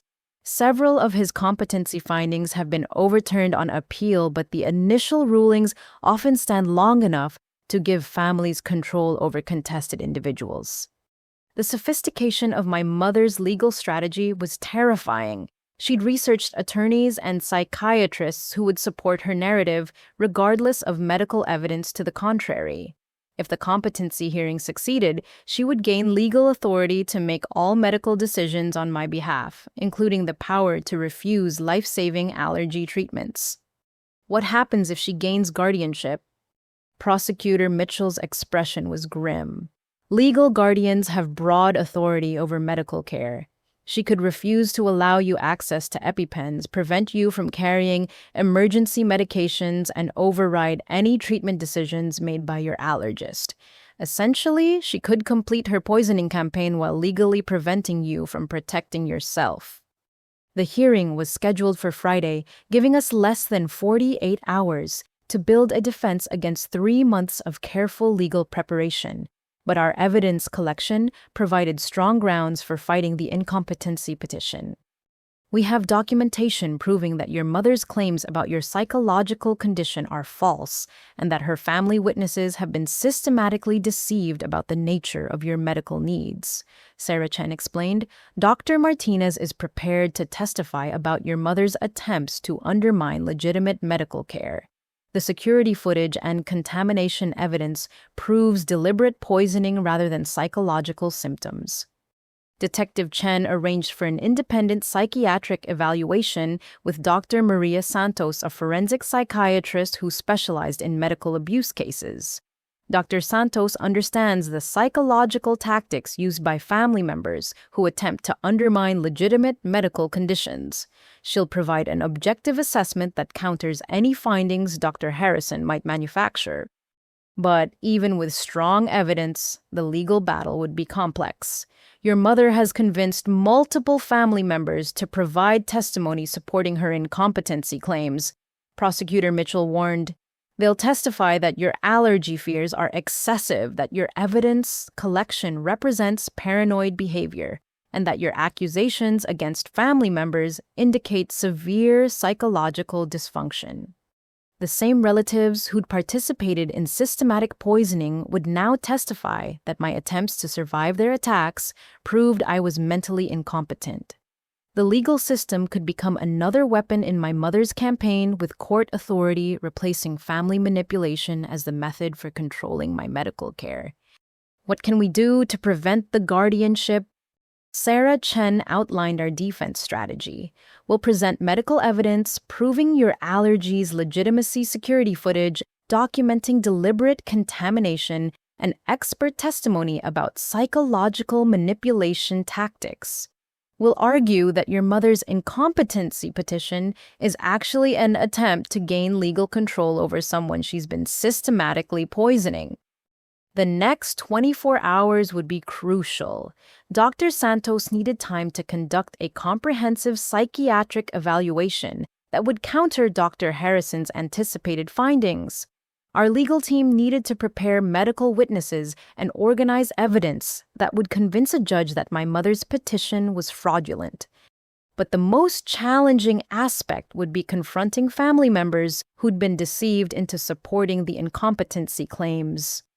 Your siblings and extended family genuinely believe they're helping you by supporting the guardianship petition, Detective Chen explained. They think they're protecting someone with severe psychological problems from the consequences of untreated mental illness. The competency hearing would force our evidence into public view, exposing years of systematic deception and manipulation. Family members who thought they were staging a medical intervention would learn they'd been participating in attempted murder. The legal proceeding designed to silence my accusations would instead provide a platform for revealing the full scope of my mother's crimes. As I prepared for the psychiatric evaluation that could determine whether I retained control over my own medical care, I realized this battle was about more than proving my allergy was real. It was about preventing my mother from using the legal system to complete what her poisoning attempts had failed to accomplish. The irony was devastating. The woman who'd been trying to kill me for years was now attempting to gain legal authority over the medical treatments that could save my life. But for the first time since this nightmare began, I had allies who understood the stakes and evidence that could expose the truth. The competency hearing, intended to silence me, would instead become the forum where my mother's campaign finally faced judgment. The psychiatric evaluation with Dr. Santos went better than I dared hope. She immediately recognized the signs of systematic psychological abuse and medical gaslighting, confirming that my evidence, collection, and safety concerns represented rational responses to documented threats rather than paranoid delusions. Miss Walsh, Your mother's behavior pattern is consistent with what we call medical abuse by proxy. Dr. Santos explained after our 3-hour session. She's been deliberately creating medical emergencies while simultaneously undermining your access to treatment, then using your survival responses as evidence of mental illness. But as I left Dr. Santos's office Thursday afternoon, feeling more hopeful about Friday's competency, hearing an unexpected phone call changed everything about my situation. Larissa, oh my God, is this really you? The voice was familiar, but distant, someone from my past I hadn't spoken to in years. Madison Parker from college. Madison had been my roommate sophomore year before she transferred to complete her criminal justice degree at a different university. We'd lost touch after graduation, both busy with career building and adult responsibilities. I know this is going to sound crazy, but I just saw your name in a law enforcement database. I work for the FBI now, and your case was flagged for potential federal involvement. Are you okay? The coincidence seemed too perfect to be real. You work for the FBI. I'm a special agent in the Domestic Violence Unit. We investigate family-based financial crimes, medical abuse, and systematic intimidation cases. Your situation involves interstate insurance fraud and multiple poisoning attempts, which brings it under federal jurisdiction. Madison's expertise was exactly what I needed, but the timing felt surreal. After years of isolation and family gaslighting, the universe had connected me with someone who understood both my personal history and the legal complexities of my situation. Madison, I'm supposed to be in a competency hearing tomorrow morning. My mother is trying to have me declared mentally incompetent so she can control my medical decisions. Absolutely not. That hearing needs to be postponed until we can complete a federal investigation. I'm driving up tonight, and we're going to build a case that will end this nightmare permanently. Madison arrived at my apartment Thursday evening carrying files, recording equipment, and a confidence I hadn't felt in months. She reviewed all my evidence with the practiced eye of someone who'd investigated similar cases, organizing documents into categories I hadn't considered. Larissa, your mother's behavior represents a sophisticated criminal enterprise. Insurance fraud, attempted murder, medical harassment, witness tampering, bribery, and conspiracy. This isn't a family dispute. This is organized crime disguised as maternal concern. Madison's federal perspective transformed my understanding of the case. The life insurance policy taken out without your informed consent constitutes fraud. The systematic poisoning attempts represent multiple counts of attempted murder. The workplace contamination crosses state lines if any of the shellfish products were transported from other states, which adds federal trafficking charges. She connected me with Detective Riley Thompson, her colleague who specialized in family violence cases involving financial motives. Detective Thompson reviewed my evidence and immediately recognized patterns from other cases she'd investigated. Miss Walsh, your mother's systematic approach suggests this isn't her first time attempting something like this. Detective Thompson explained during our conference call. The insurance research, the medical interference, the family manipulation campaign, these tactics require practice and experience. The possibility that my mother had targeted other family members sent chills through me, but it also provided investigative opportunities. We're going to research your family's insurance and medical history for the past 20 years, Madison explained. If your mother has done this before, there will be evidence. Detective Thompson outlined our counterattack strategy. Tomorrow's competency hearing will be postponed pending federal investigation. We'll use the delay to gather additional evidence and potentially flip some of your family members who've been unknowingly participating in criminal activities. Madison showed me surveillance equipment that would document any contact attempts from family members. Your mother is going to panic when the federal investigation becomes public. She'll likely attempt to intimidate witnesses, destroy evidence, or accelerate her timeline for harming you. We need to be prepared for escalation. The thought of my mother becoming more dangerous was terrifying, but Madison's presence provided security I hadn't felt in years. She's been planning this for years, but she's also been sloppy. Criminals who target family members often assume emotional relationships will prevent their victims from seeking justice. She never expected you to fight back with federal law enforcement support. Detective Thompson arranged for protective surveillance while the investigation continued. Your workplace, your apartment, and your daily routine will be monitored until we can complete arrests. Your mother's escalating behavior suggests she's reaching a crisis point where she might attempt more direct action. As we prepared evidence for the federal investigation, Madison helped me understand the broader implications of my case. Medical abuse by proxy is more common than people realize, but it's rarely prosecuted because families don't recognize the patterns until it's too late. Your documentation and survival instincts are going to help other people identify similar abuse situations. The competency hearing that had terrified me became an opportunity to expose my mother's crimes publicly. When federal charges are announced, your family members will understand they've been manipulated into participating in criminal activities, Detective Thompson explained. Many of them will become cooperative witnesses once they realize the true nature of what they've been supporting.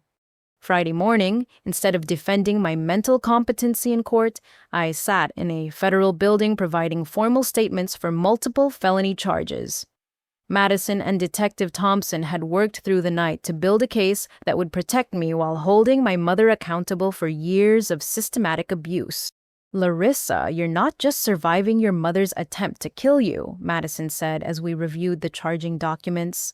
You're providing evidence that will prevent her from targeting anyone else and will help law enforcement recognize similar patterns in other families. The federal investigation transformed my isolated struggle into a law enforcement priority with resources and expertise I could never have accessed alone.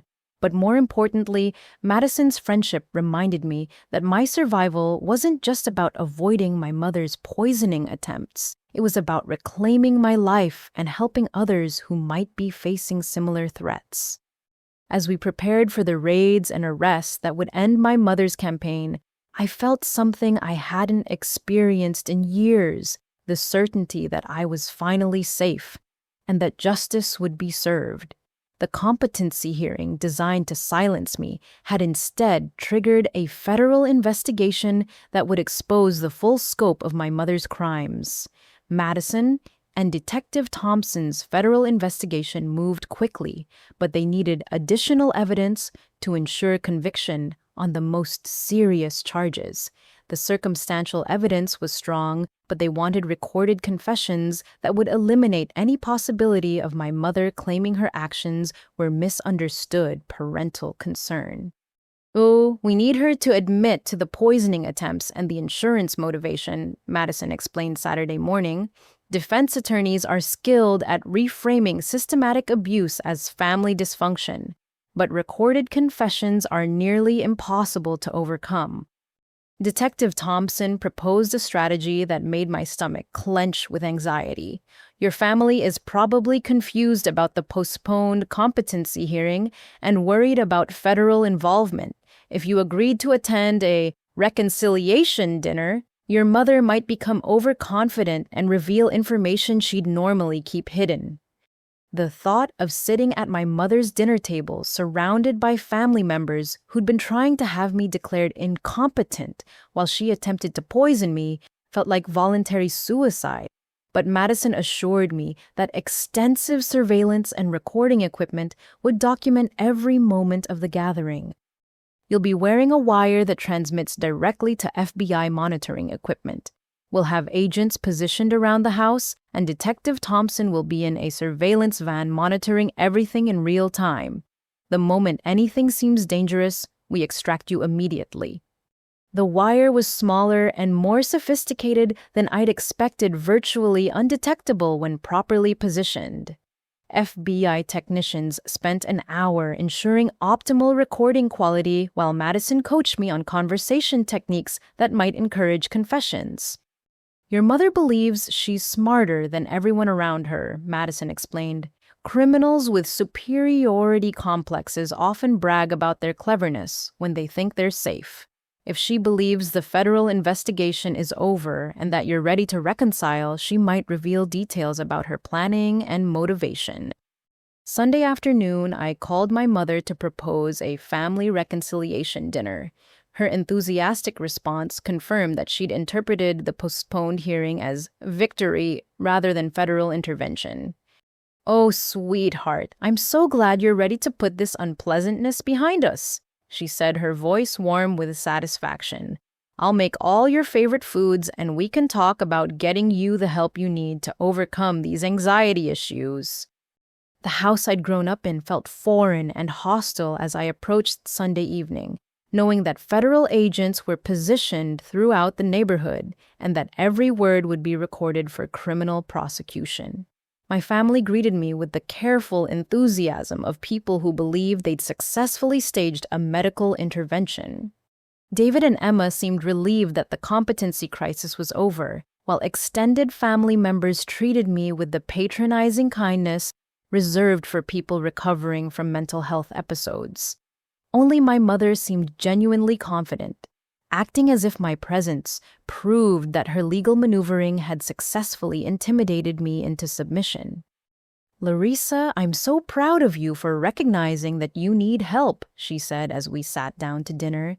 "It takes courage to admit that your fears might be psychological rather than medical." The meal itself was shellfish-free, which initially disappointed the FBI team monitoring for poisoning attempts. But as the evening progressed and my mother became more relaxed, her comments became increasingly revealing.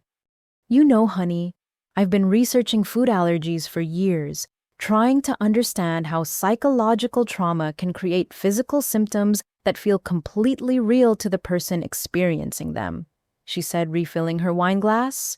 "The mind is so powerful that it can actually create genuine physical reactions to imaginary threats." "What kind of research?" "Well, I've learned that exposure therapy is often the most effective treatment for psychological food allergies.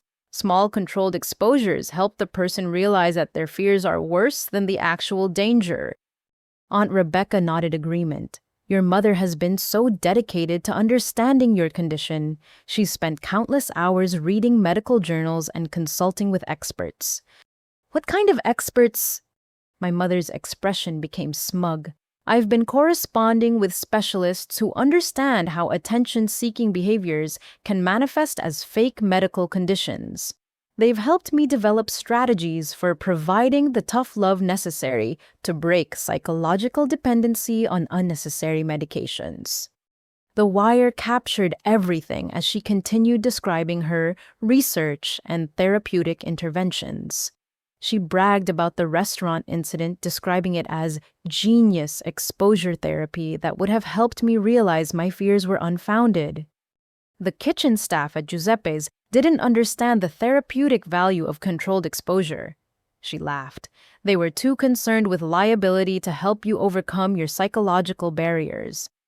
Emma leaned forward with interest. "Mom, how did you know exposure therapy would work?" "Well, I researched cases where people had successfully overcome fake allergies through gradual exposure. The key is persistence and refusing to enable the attention-seeking behaviors that reinforce the psychological dependency." David asked the question that provided exactly the confession Madison needed. But what if the allergy was real? Wouldn't exposure therapy be dangerous? My mother's laughter was chilling. "David, I've seen Larissa's medical records. I know exactly how severe her reactions have been in the past. But I also know that psychological conditions can create physical symptoms that look exactly like real allergic reactions. The medical establishment often misdiagnoses attention-seeking behaviors as legitimate medical conditions." "So you knew she might have real reactions, but you exposed her to allergens anyway." "I calculated the risk carefully, even if some of her reactions were real rather than psychological controlled exposures in safe environments with medical help nearby would help her build tolerance naturally." The wire captured her admission that she'd knowingly risked triggering real allergic reactions, believing that tough love justified the potential medical consequences. But the most damning confession was yet to come.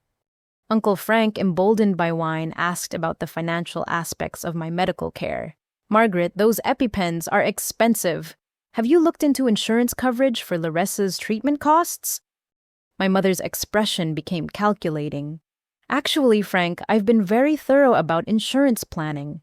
I took out a comprehensive life insurance policy on Larissa several years ago to protect the family from financial hardship if her psychological issues ever became medically dangerous."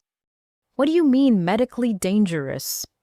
"Well, people with severe food anxieties sometimes engage in risky behaviors that can have fatal consequences. I wanted to ensure that if Larissa's psychological problems ever led to a serious medical emergency, the family would be financially protected." Aunt Rebecca seemed confused. "But wouldn't it be better to just get her proper mental health treatment?" My mother's response provided the motive confession Madison needed. "Rebecca, sometimes the most loving thing you can do is let natural consequences teach the lessons that therapy can't. If Larissa's fake allergy eventually causes real medical problems, at least the family won't be financially devastated by the inevitable outcome." The conversation continued for another hour, with my mother becoming increasingly explicit about her belief that my psychological problems might eventually prove fatal and that she'd planned financially for that inevitability. She described researching accidental death scenarios and calculating the minimum insurance coverage needed to compensate the family for the emotional trauma of losing a daughter to preventable psychological issues. As dessert was served, my mother delivered the confession that would ensure her conviction. "The truth is, I've done everything I could to save Larissa from herself. But if exposure therapy doesn't work, if she can't overcome these psychological barriers, then at least her death won't destroy the rest of the family financially. Sometimes loving someone means preparing for the worst possible outcome." The wire transmitted every word to the FBI surveillance team, documenting not just attempted murder, but premeditated murder, motivated by financial gain disguised as maternal concern. My mother hadn't just been trying to prove my allergy was fake. She'd been systematically attempting to trigger fatal reactions while positioning herself to profit from my death. As I hugged my family goodbye, knowing it would be the last time I saw most of them as free individuals, I felt a strange combination of relief and sadness. The wire had captured everything needed to convict my mother of multiple felonies, but it had also documented the complete destruction of family relationships built on lies and manipulation. The federal agents extracted me safely after the dinner, but the real extraction had happened during the meal itself. For the first time in years, I'd sat at my family's table without fear, because I knew that every threat, every confession, every admission of guilt was being recorded for justice. Monday morning arrived with the coordinated precision of a federal operation.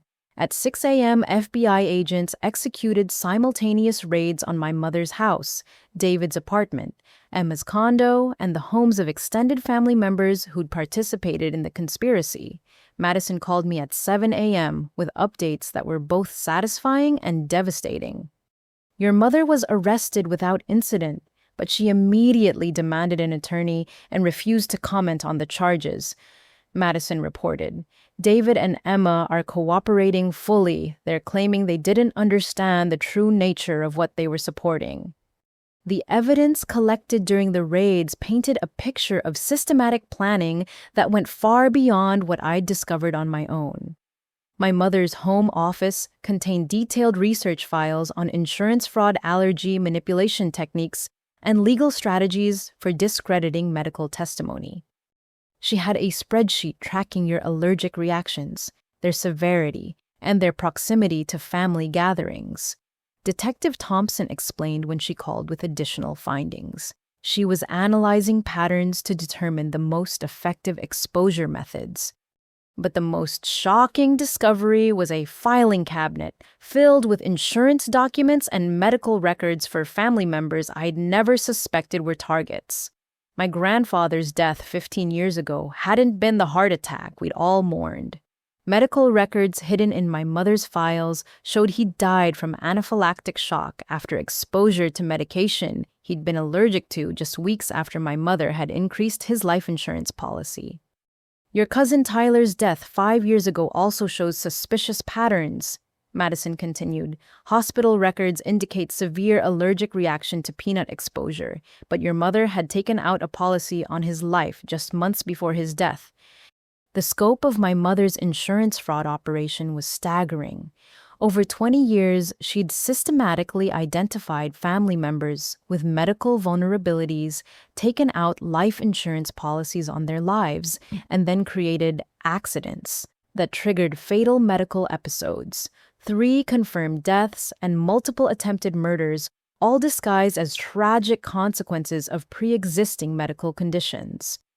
The financial records show your mother collected over $800,000 in insurance payouts over 2 decades, Detective Thompson explained. She'd been using family medical information to identify profitable targets, then manipulating situations to trigger fatal reactions. Tyler's death had devastated the family. He'd been only 17, a bright kid with a peanut allergy that had been well managed until the accidental exposure at a family barbecue my mother had organized. Everyone had attributed his death to teenage carelessness about reading food labels, never suspecting that his own aunt had deliberately contaminated his meal.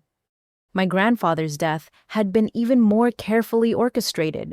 Hospital records showed he'd been given medication he was allergic to during a routine procedure, but my mother had been present during his hospital stay and had access to his medical chart.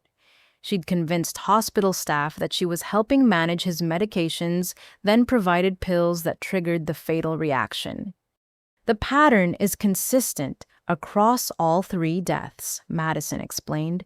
Your mother researched the victims' medical vulnerabilities, increased their life insurance coverage, created situations where fatal exposure was possible, and then collected the payouts while appearing to be a grieving family member. But the investigation also revealed information that transformed my understanding of my own survival. Larissa, your reactions over the years were never severe enough to be fatal because your mother was carefully controlling the dosage, Detective Thompson explained. She wanted you to experience symptoms that would appear real while maintaining plausible deniability about the exposures. The restaurant incident, the workplace contamination, and the family dinner exposures had been calculated to cause reactions that would support her narrative without immediately killing me. My mother had been conducting a years-long experiment to determine exactly how much allergen exposure would create compelling symptoms without triggering fatal anaphylaxis. She was building toward a final exposure that would appear accidental but would be severe enough to cause death. Madison continued. The insurance inquiries suggest she was planning to escalate to fatal levels once she'd established a pattern of increasingly severe psychological reactions to normal family activities. The federal investigation also uncovered evidence that several extended family members had grown suspicious of the pattern of deaths and accidents surrounding my mother. Cousin Jake had been documenting concerning incidents and had planned to contact authorities before my own evidence collection brought federal attention to the case. Jake's documentation provided crucial corroborating evidence, Detective Thompson explained. He'd been tracking insurance policy changes, suspicious deaths, and your mother's research into family members' medical conditions. His notes helped us establish the 20-year pattern of systematic targeting. The arrests sent shockwaves through my extended family as relatives realized they'd been unknowing participants in a decades-long murder scheme. Several family members came forward with additional evidence once they understood the true nature of my mother's activities. Aunt Rebecca provided testimony about conversations where my mother had discussed which family members would be financial burdens due to their medical conditions. Uncle Frank admitted that my mother had asked detailed questions about his heart condition and had suggested increasing his life insurance coverage for family security. Your mother had been researching the medical conditions of every family member, identifying vulnerabilities that could be exploited for insurance fraud, Madison explained. She maintained detailed files on everyone's health information, medication lists, and insurance coverage. The evidence revealed that I'd been her longest-running and most carefully planned target. The other family members had died within months of her taking out policies on their lives. But my case had involved years of preparation and systematic testing to perfect her methods. She was using you as a practice case to refine her techniques, Detective Thompson explained. The extended timeline allowed her to experiment with exposure levels, test family manipulation tactics, and develop legal strategies for discrediting potential victims who survived long enough to report the abuse. Emma and David's cooperation with the investigation provided additional evidence about my mother's psychological manipulation tactics. They testified about coaching sessions where she'd taught them to dismiss my medical concerns and present my survival behaviors as symptoms of mental illness. Your siblings genuinely believed they were helping you overcome a psychological condition, Madison assured me. Your mother's manipulation was sophisticated enough to convince loving family members that participation in abuse was actually therapeutic intervention. But their testimony also revealed the extent to which my mother had been planning for the possibility of discovery. She'd prepared family members to testify about my psychological problems, coach them on how to describe my evidence collection as paranoid behavior, and created a narrative that would make any accusations I made appear to be symptoms of mental illness, rather than reports of criminal activity. The federal charges included 3 counts of murder, multiple counts of attempted murder insurance fraud, conspiracy, medical harassment, and domestic terrorism. The evidence was overwhelming, but the emotional impact on surviving family members was devastating as they realized their participation in what they'd believed was medical intervention had actually been assistance with systematic murder. As the investigation continued and additional evidence emerged, I began to understand that my survival hadn't been accidental. The combination of my own documentation efforts, my allergist's protective protocols, workplace security systems, and the eventual federal involvement had created a net of protection that my mother hadn't anticipated when she'd started her campaign years earlier. But the most important revelation was that my mother's crimes hadn't been motivated solely by greed. The psychological evaluations revealed a pattern of narcissistic behavior, where she'd viewed family members with medical conditions as burdens to be eliminated, rather than people deserving protection and care. The insurance money had been important, but the primary motivation had been her belief that removing defective family members would strengthen the family unit while providing financial benefits. The arrests marked the end of my years-long nightmare, but they also began a new chapter focused on healing justice and helping other families recognize similar patterns of medical abuse disguised as loving concern. The trial of People vs. Margaret Walsh became a media sensation when details of the Allergy murder plot were made public. National news outlets picked up the story of a mother who'd systematically poisoned family members for insurance money while convincing relatives that her attempts at murder were actually medical intervention. Madison helped me prepare for months of testimony while managing the psychological impact of having my family's destruction broadcast to the entire country.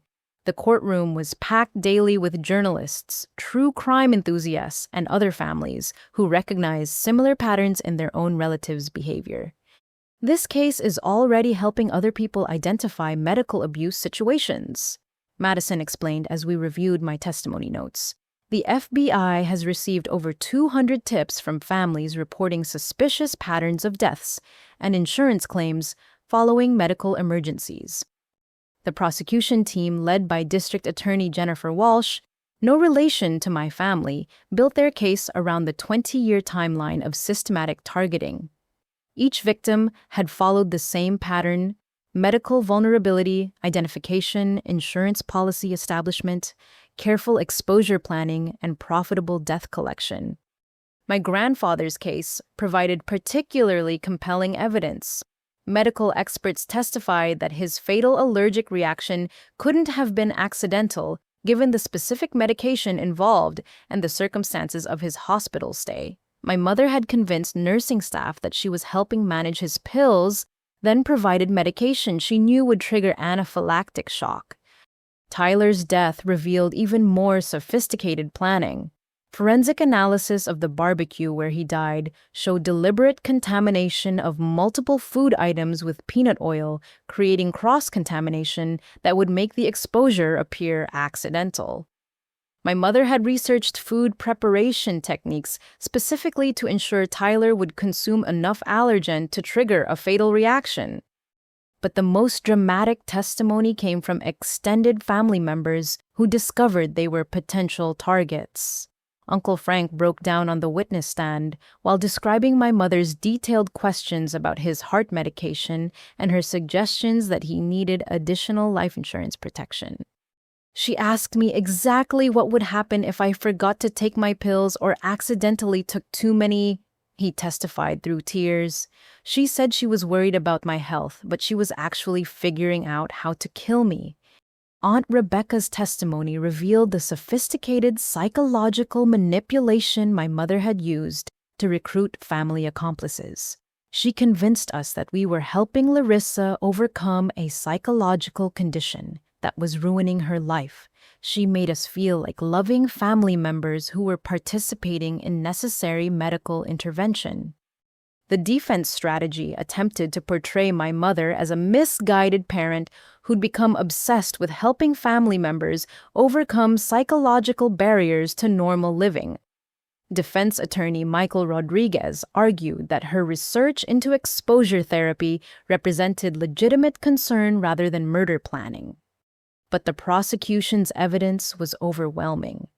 Insurance documents, medical records, recorded confessions, and security footage created an undeniable timeline of systematic poisoning for financial gain. The jury deliberated for only 3 hours before returning guilty verdicts on all charges. The most shocking revelations came during the penalty phase when additional family members came forward with suspicions they'd been afraid to voice earlier. Cousin Janet testified about conversations where my mother had asked detailed questions about her autoimmune condition and suggested that people with chronic illnesses were burdens on family resources. She said it wasn't fair that healthy family members had to sacrifice their financial security to support people who'd never be productive contributors to family success, Janet testified. She made it sound like mercy. Killing was actually kindness. The prosecution presented evidence that my mother had been researching the medical conditions of over 20 family members, creating target files for potential future victims. Her computer contained detailed insurance research for relatives she hadn't yet approached about policy increases. Emma and David's cooperation proved crucial during the trial. Their testimony about the bribery scheme and family manipulation tactics provided insight into my mother's psychological control methods. David's confession about the intervention payment was particularly damaging. She told us that if we could convince Larissa to admit her allergy was fake, she'd pay for our student loans and help us buy houses, David testified. She made it sound like we were helping our sister while also supporting our own financial futures. The trial also revealed the extent to which my mother had been researching legal strategies for discrediting potential victims who survived her attempts. She'd consulted with attorneys about incompetency proceedings for multiple family members, testing various approaches for having relatives declared mentally unfit. She was preparing to have anyone who discovered her crimes declared psychologically incompetent. Prosecutor Walsh explained during closing arguments. She'd turned the legal system into another weapon for silencing victims and continuing her murder spree. But perhaps the most devastating testimony came from family members who realized they'd ignored obvious warning signs because my mother's explanations had seemed reasonable. Several relatives admitted they'd noticed unusual patterns of deaths and illnesses, but had accepted her narrative that the family was simply unlucky with medical issues. She normalized the abnormal. Expert witness Dr. Patricia Chen testified. She created explanations for systematic murder that sounded like family concern, making it difficult for potential witnesses to recognize criminal behavior. The media coverage brought national attention to medical abuse by proxy and insurance fraud patterns that had previously been difficult to identify. Legal experts testified that my mother's case would become a textbook example of how seemingly loving family behavior could disguise decades of systematic murder. When the verdicts were announced, my mother showed no emotion as she received life in prison without the possibility of parole for the 3 murders, plus consecutive sentences for attempted murder insurance fraud, conspiracy, and domestic terrorism. David received 15 years for conspiracy and obstruction of justice. Emma received 12 years for similar charges. Extended family members who'd participated unknowingly in the poisoning attempts faced civil lawsuits and insurance fraud investigations, but most avoided criminal charges due to their manipulation by my mother. However, several family relationships were permanently destroyed by the revelation of how easily they'd been convinced to participate in systematic abuse. The trial's conclusion brought justice, but also profound sadness as I realized the complete destruction of family bonds that had taken decades to build. The relatives who'd survived my mother's targeting attempts struggled with guilt about their unknowing participation in her crimes, while those who'd escaped targeting felt survivors' guilt about family members who hadn't been as fortunate.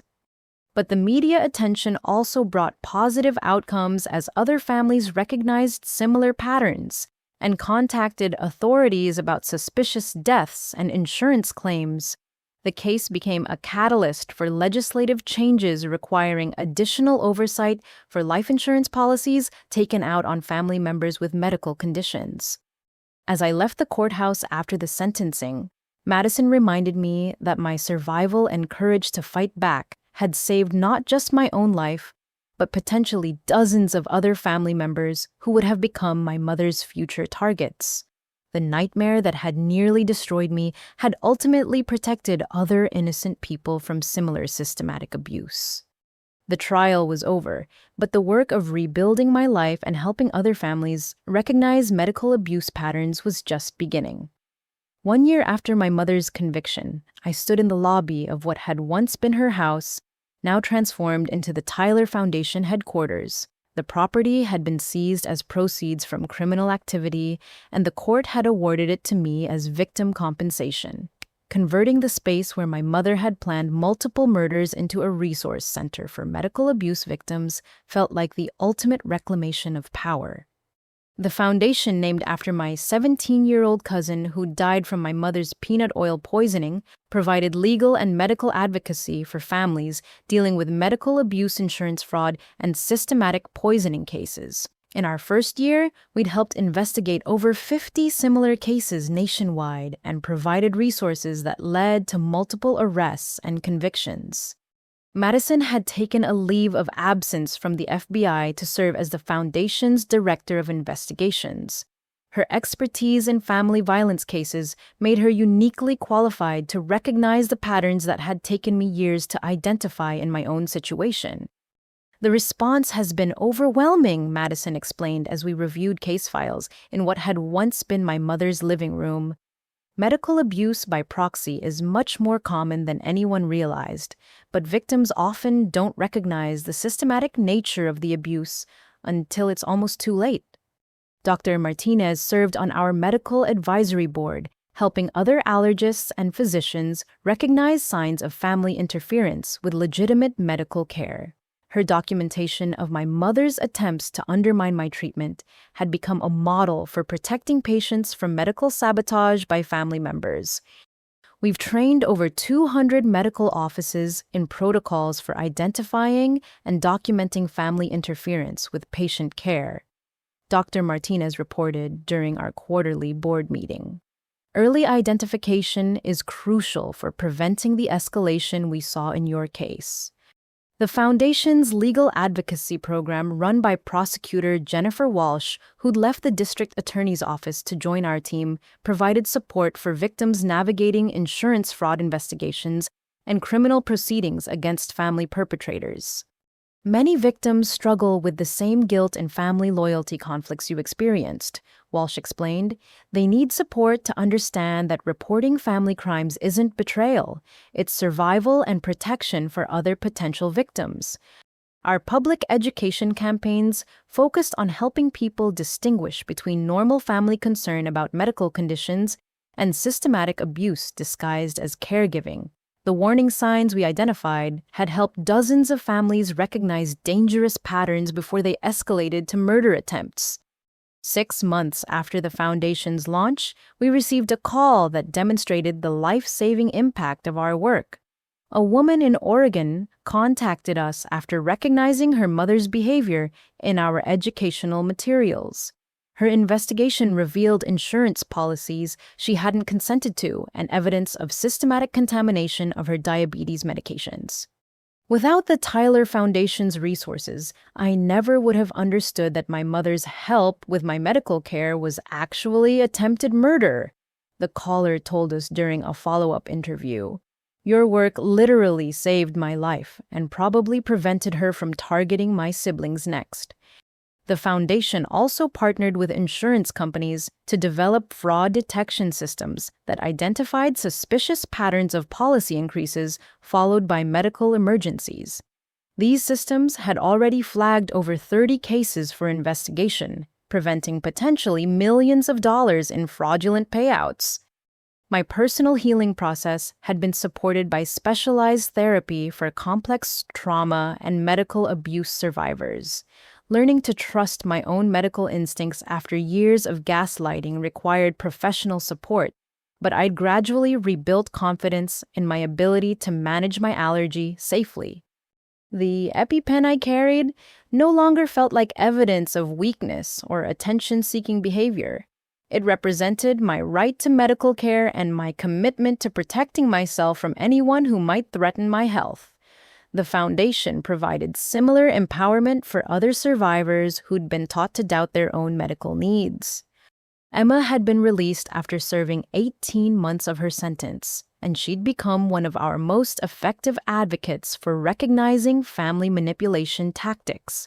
Her first-hand experience with my mother's psychological control methods helped other family members understand how loving people could be recruited into participating in systematic abuse. I genuinely believed I was helping my sister overcome psychological problems, Emma testified during educational presentations. The manipulation was so sophisticated that I couldn't see the difference between therapeutic intervention and attempted murder until federal agents explained what we'd actually been doing. David remained incarcerated but had provided detailed testimony that helped convict 3 other family members who'd operated similar insurance fraud schemes in different states. His cooperation with ongoing investigations had helped identify a network of relatives who'd learned my mother's techniques and had been implementing them with their own families. The ripple effects of our case had led to legislative changes in 12 states requiring additional documentation and oversight for life insurance policies taken out on family members with medical conditions. These laws would make it much more difficult for future perpetrators to use insurance fraud as motivation for medical abuse. Dr. Santos, the forensic psychiatrist who'd evaluated me before the competency hearing, joined our research team to study the psychological profiles of family members who engaged in medical abuse by proxy. Her work was developing early identification tools that could help mental health professionals recognize dangerous family dynamics before they escalated to violence. The perpetrators often present as exceptionally caring family members who are overwhelmed by their relatives' medical needs, Dr. Santos explained in her research presentations. This caring facade makes it difficult for outside observers to recognize the underlying criminal intent until victims are in immediate danger. The Foundation's emergency response program provided immediate relocation assistance for people who discovered they were being systematically poisoned by family members. Our safe housing network had helped over 40 people escape dangerous situations while gathering evidence for criminal prosecution. 1 year after my mother's sentencing, I received a letter that brought both closure and renewed purpose. Jake, my cousin, who'd been documenting suspicious family patterns before my case came to light, had completed his law degree and was applying to join our legal advocacy team. Your courage to fight back when everyone else was convinced you were mentally ill saved not just your own life, but probably saved mine too, Jake wrote. I want to help other families recognize these patterns before they lose people the way we lost Tyler and Grandpa. The house that had once been my childhood home now welcomed survivors who'd never imagined their families could be capable of systematic murder. The kitchen where my mother had planned poisoning attempts was now a conference room where victims developed safety plans and legal strategies. The dining room where she'd served contaminated meals was now a resource library filled with materials about medical advocacy and survivor empowerment. Standing in the Foundation lobby, surrounded by photos of Tyler, Grandpa, and other family members we'd lost to my mother's crimes, I felt a complex mixture of grief and hope. Their deaths couldn't be undone, but their stories were preventing similar tragedies in other families. The scared young woman who'd once fled a dinner party with bags of groceries had become an advocate whose work protected vulnerable people from the family members who were supposed to love them. My survival had been just the beginning of a journey that would help countless others recognize the difference between family concern and family violence. Madison joined me in the lobby as we prepared for our evening support group meeting. 23 survivors of medical abuse by proxy would gather in what had once been my mother's living room, sharing their experiences and supporting each other's healing journeys. "You've built something incredible here," Madison said, gesturing toward the photos and testimonials that lined the walls. "Tyler would be proud." The support group members began arriving, each carrying their own stories of family betrayal disguised as medical concern. Some were still in active danger and needed immediate safety planning. Others were years into their recovery, but still struggled with trusting their own medical judgment after prolonged gaslighting. As we opened the evening session, I looked around the room at faces that reflected my own journey from victim to survivor to advocate. Each person represented a family that had been saved from the kind of systematic destruction my mother had orchestrated for decades. Recovery from medical abuse isn't just about physical healing, I told the group, sharing the lesson that had taken me months to understand.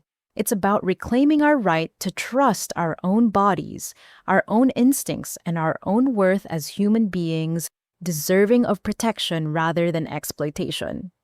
The meeting continued late into the evening as members shared updates on their legal cases, their family relationships, and their ongoing healing processes. Some had chosen to maintain limited contact with family members who'd unknowingly participated in their abuse.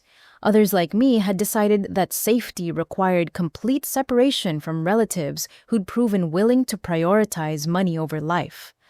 As the support group ended and members departed into the night, I reflected on the journey that had brought me from terrified victim to empowered advocate. The groceries I'd taken from that dinner party had been my first act of self-protection, but they were far from my last. Every day I chose to trust my medical knowledge over family gaslighting. Every day I chose my safety over others' convenience. Every day I chose to fight back against anyone who tried to convince me that my survival instincts were symptoms of mental illness rather than responses to genuine threats. The Tyler Foundation was more than a memorial to the family members we'd lost. It was proof that love doesn't require accepting abuse, that family loyalty doesn't mean ignoring criminal behavior, and that sometimes the most loving thing you can do is refuse to enable someone's attempts to harm others. Have you ever felt like family members dismissed your medical concerns or made you question your own health instincts? What warning signs do you think people should watch for in their own families? Share your thoughts in the comments below. Your story might help someone else recognize dangerous patterns before it's too late. If this story resonated with you, please like and subscribe to support our mission of raising awareness about medical abuse by proxy. Share this video with anyone who might benefit from understanding these warning signs. Together, we can help families recognize the difference between genuine care and systematic abuse disguised as love. Thank you for joining me on this journey from victim to survivor to advocate. Remember that seeking help isn't betrayal, it's survival. And sometimes surviving is the most powerful thing you can do to protect others who might face similar threats. Until next time, trust your instincts, protect your health, and never let anyone convince you that your safety is less important than their convenience. You deserve to be protected, not poisoned by the people who claim to love you.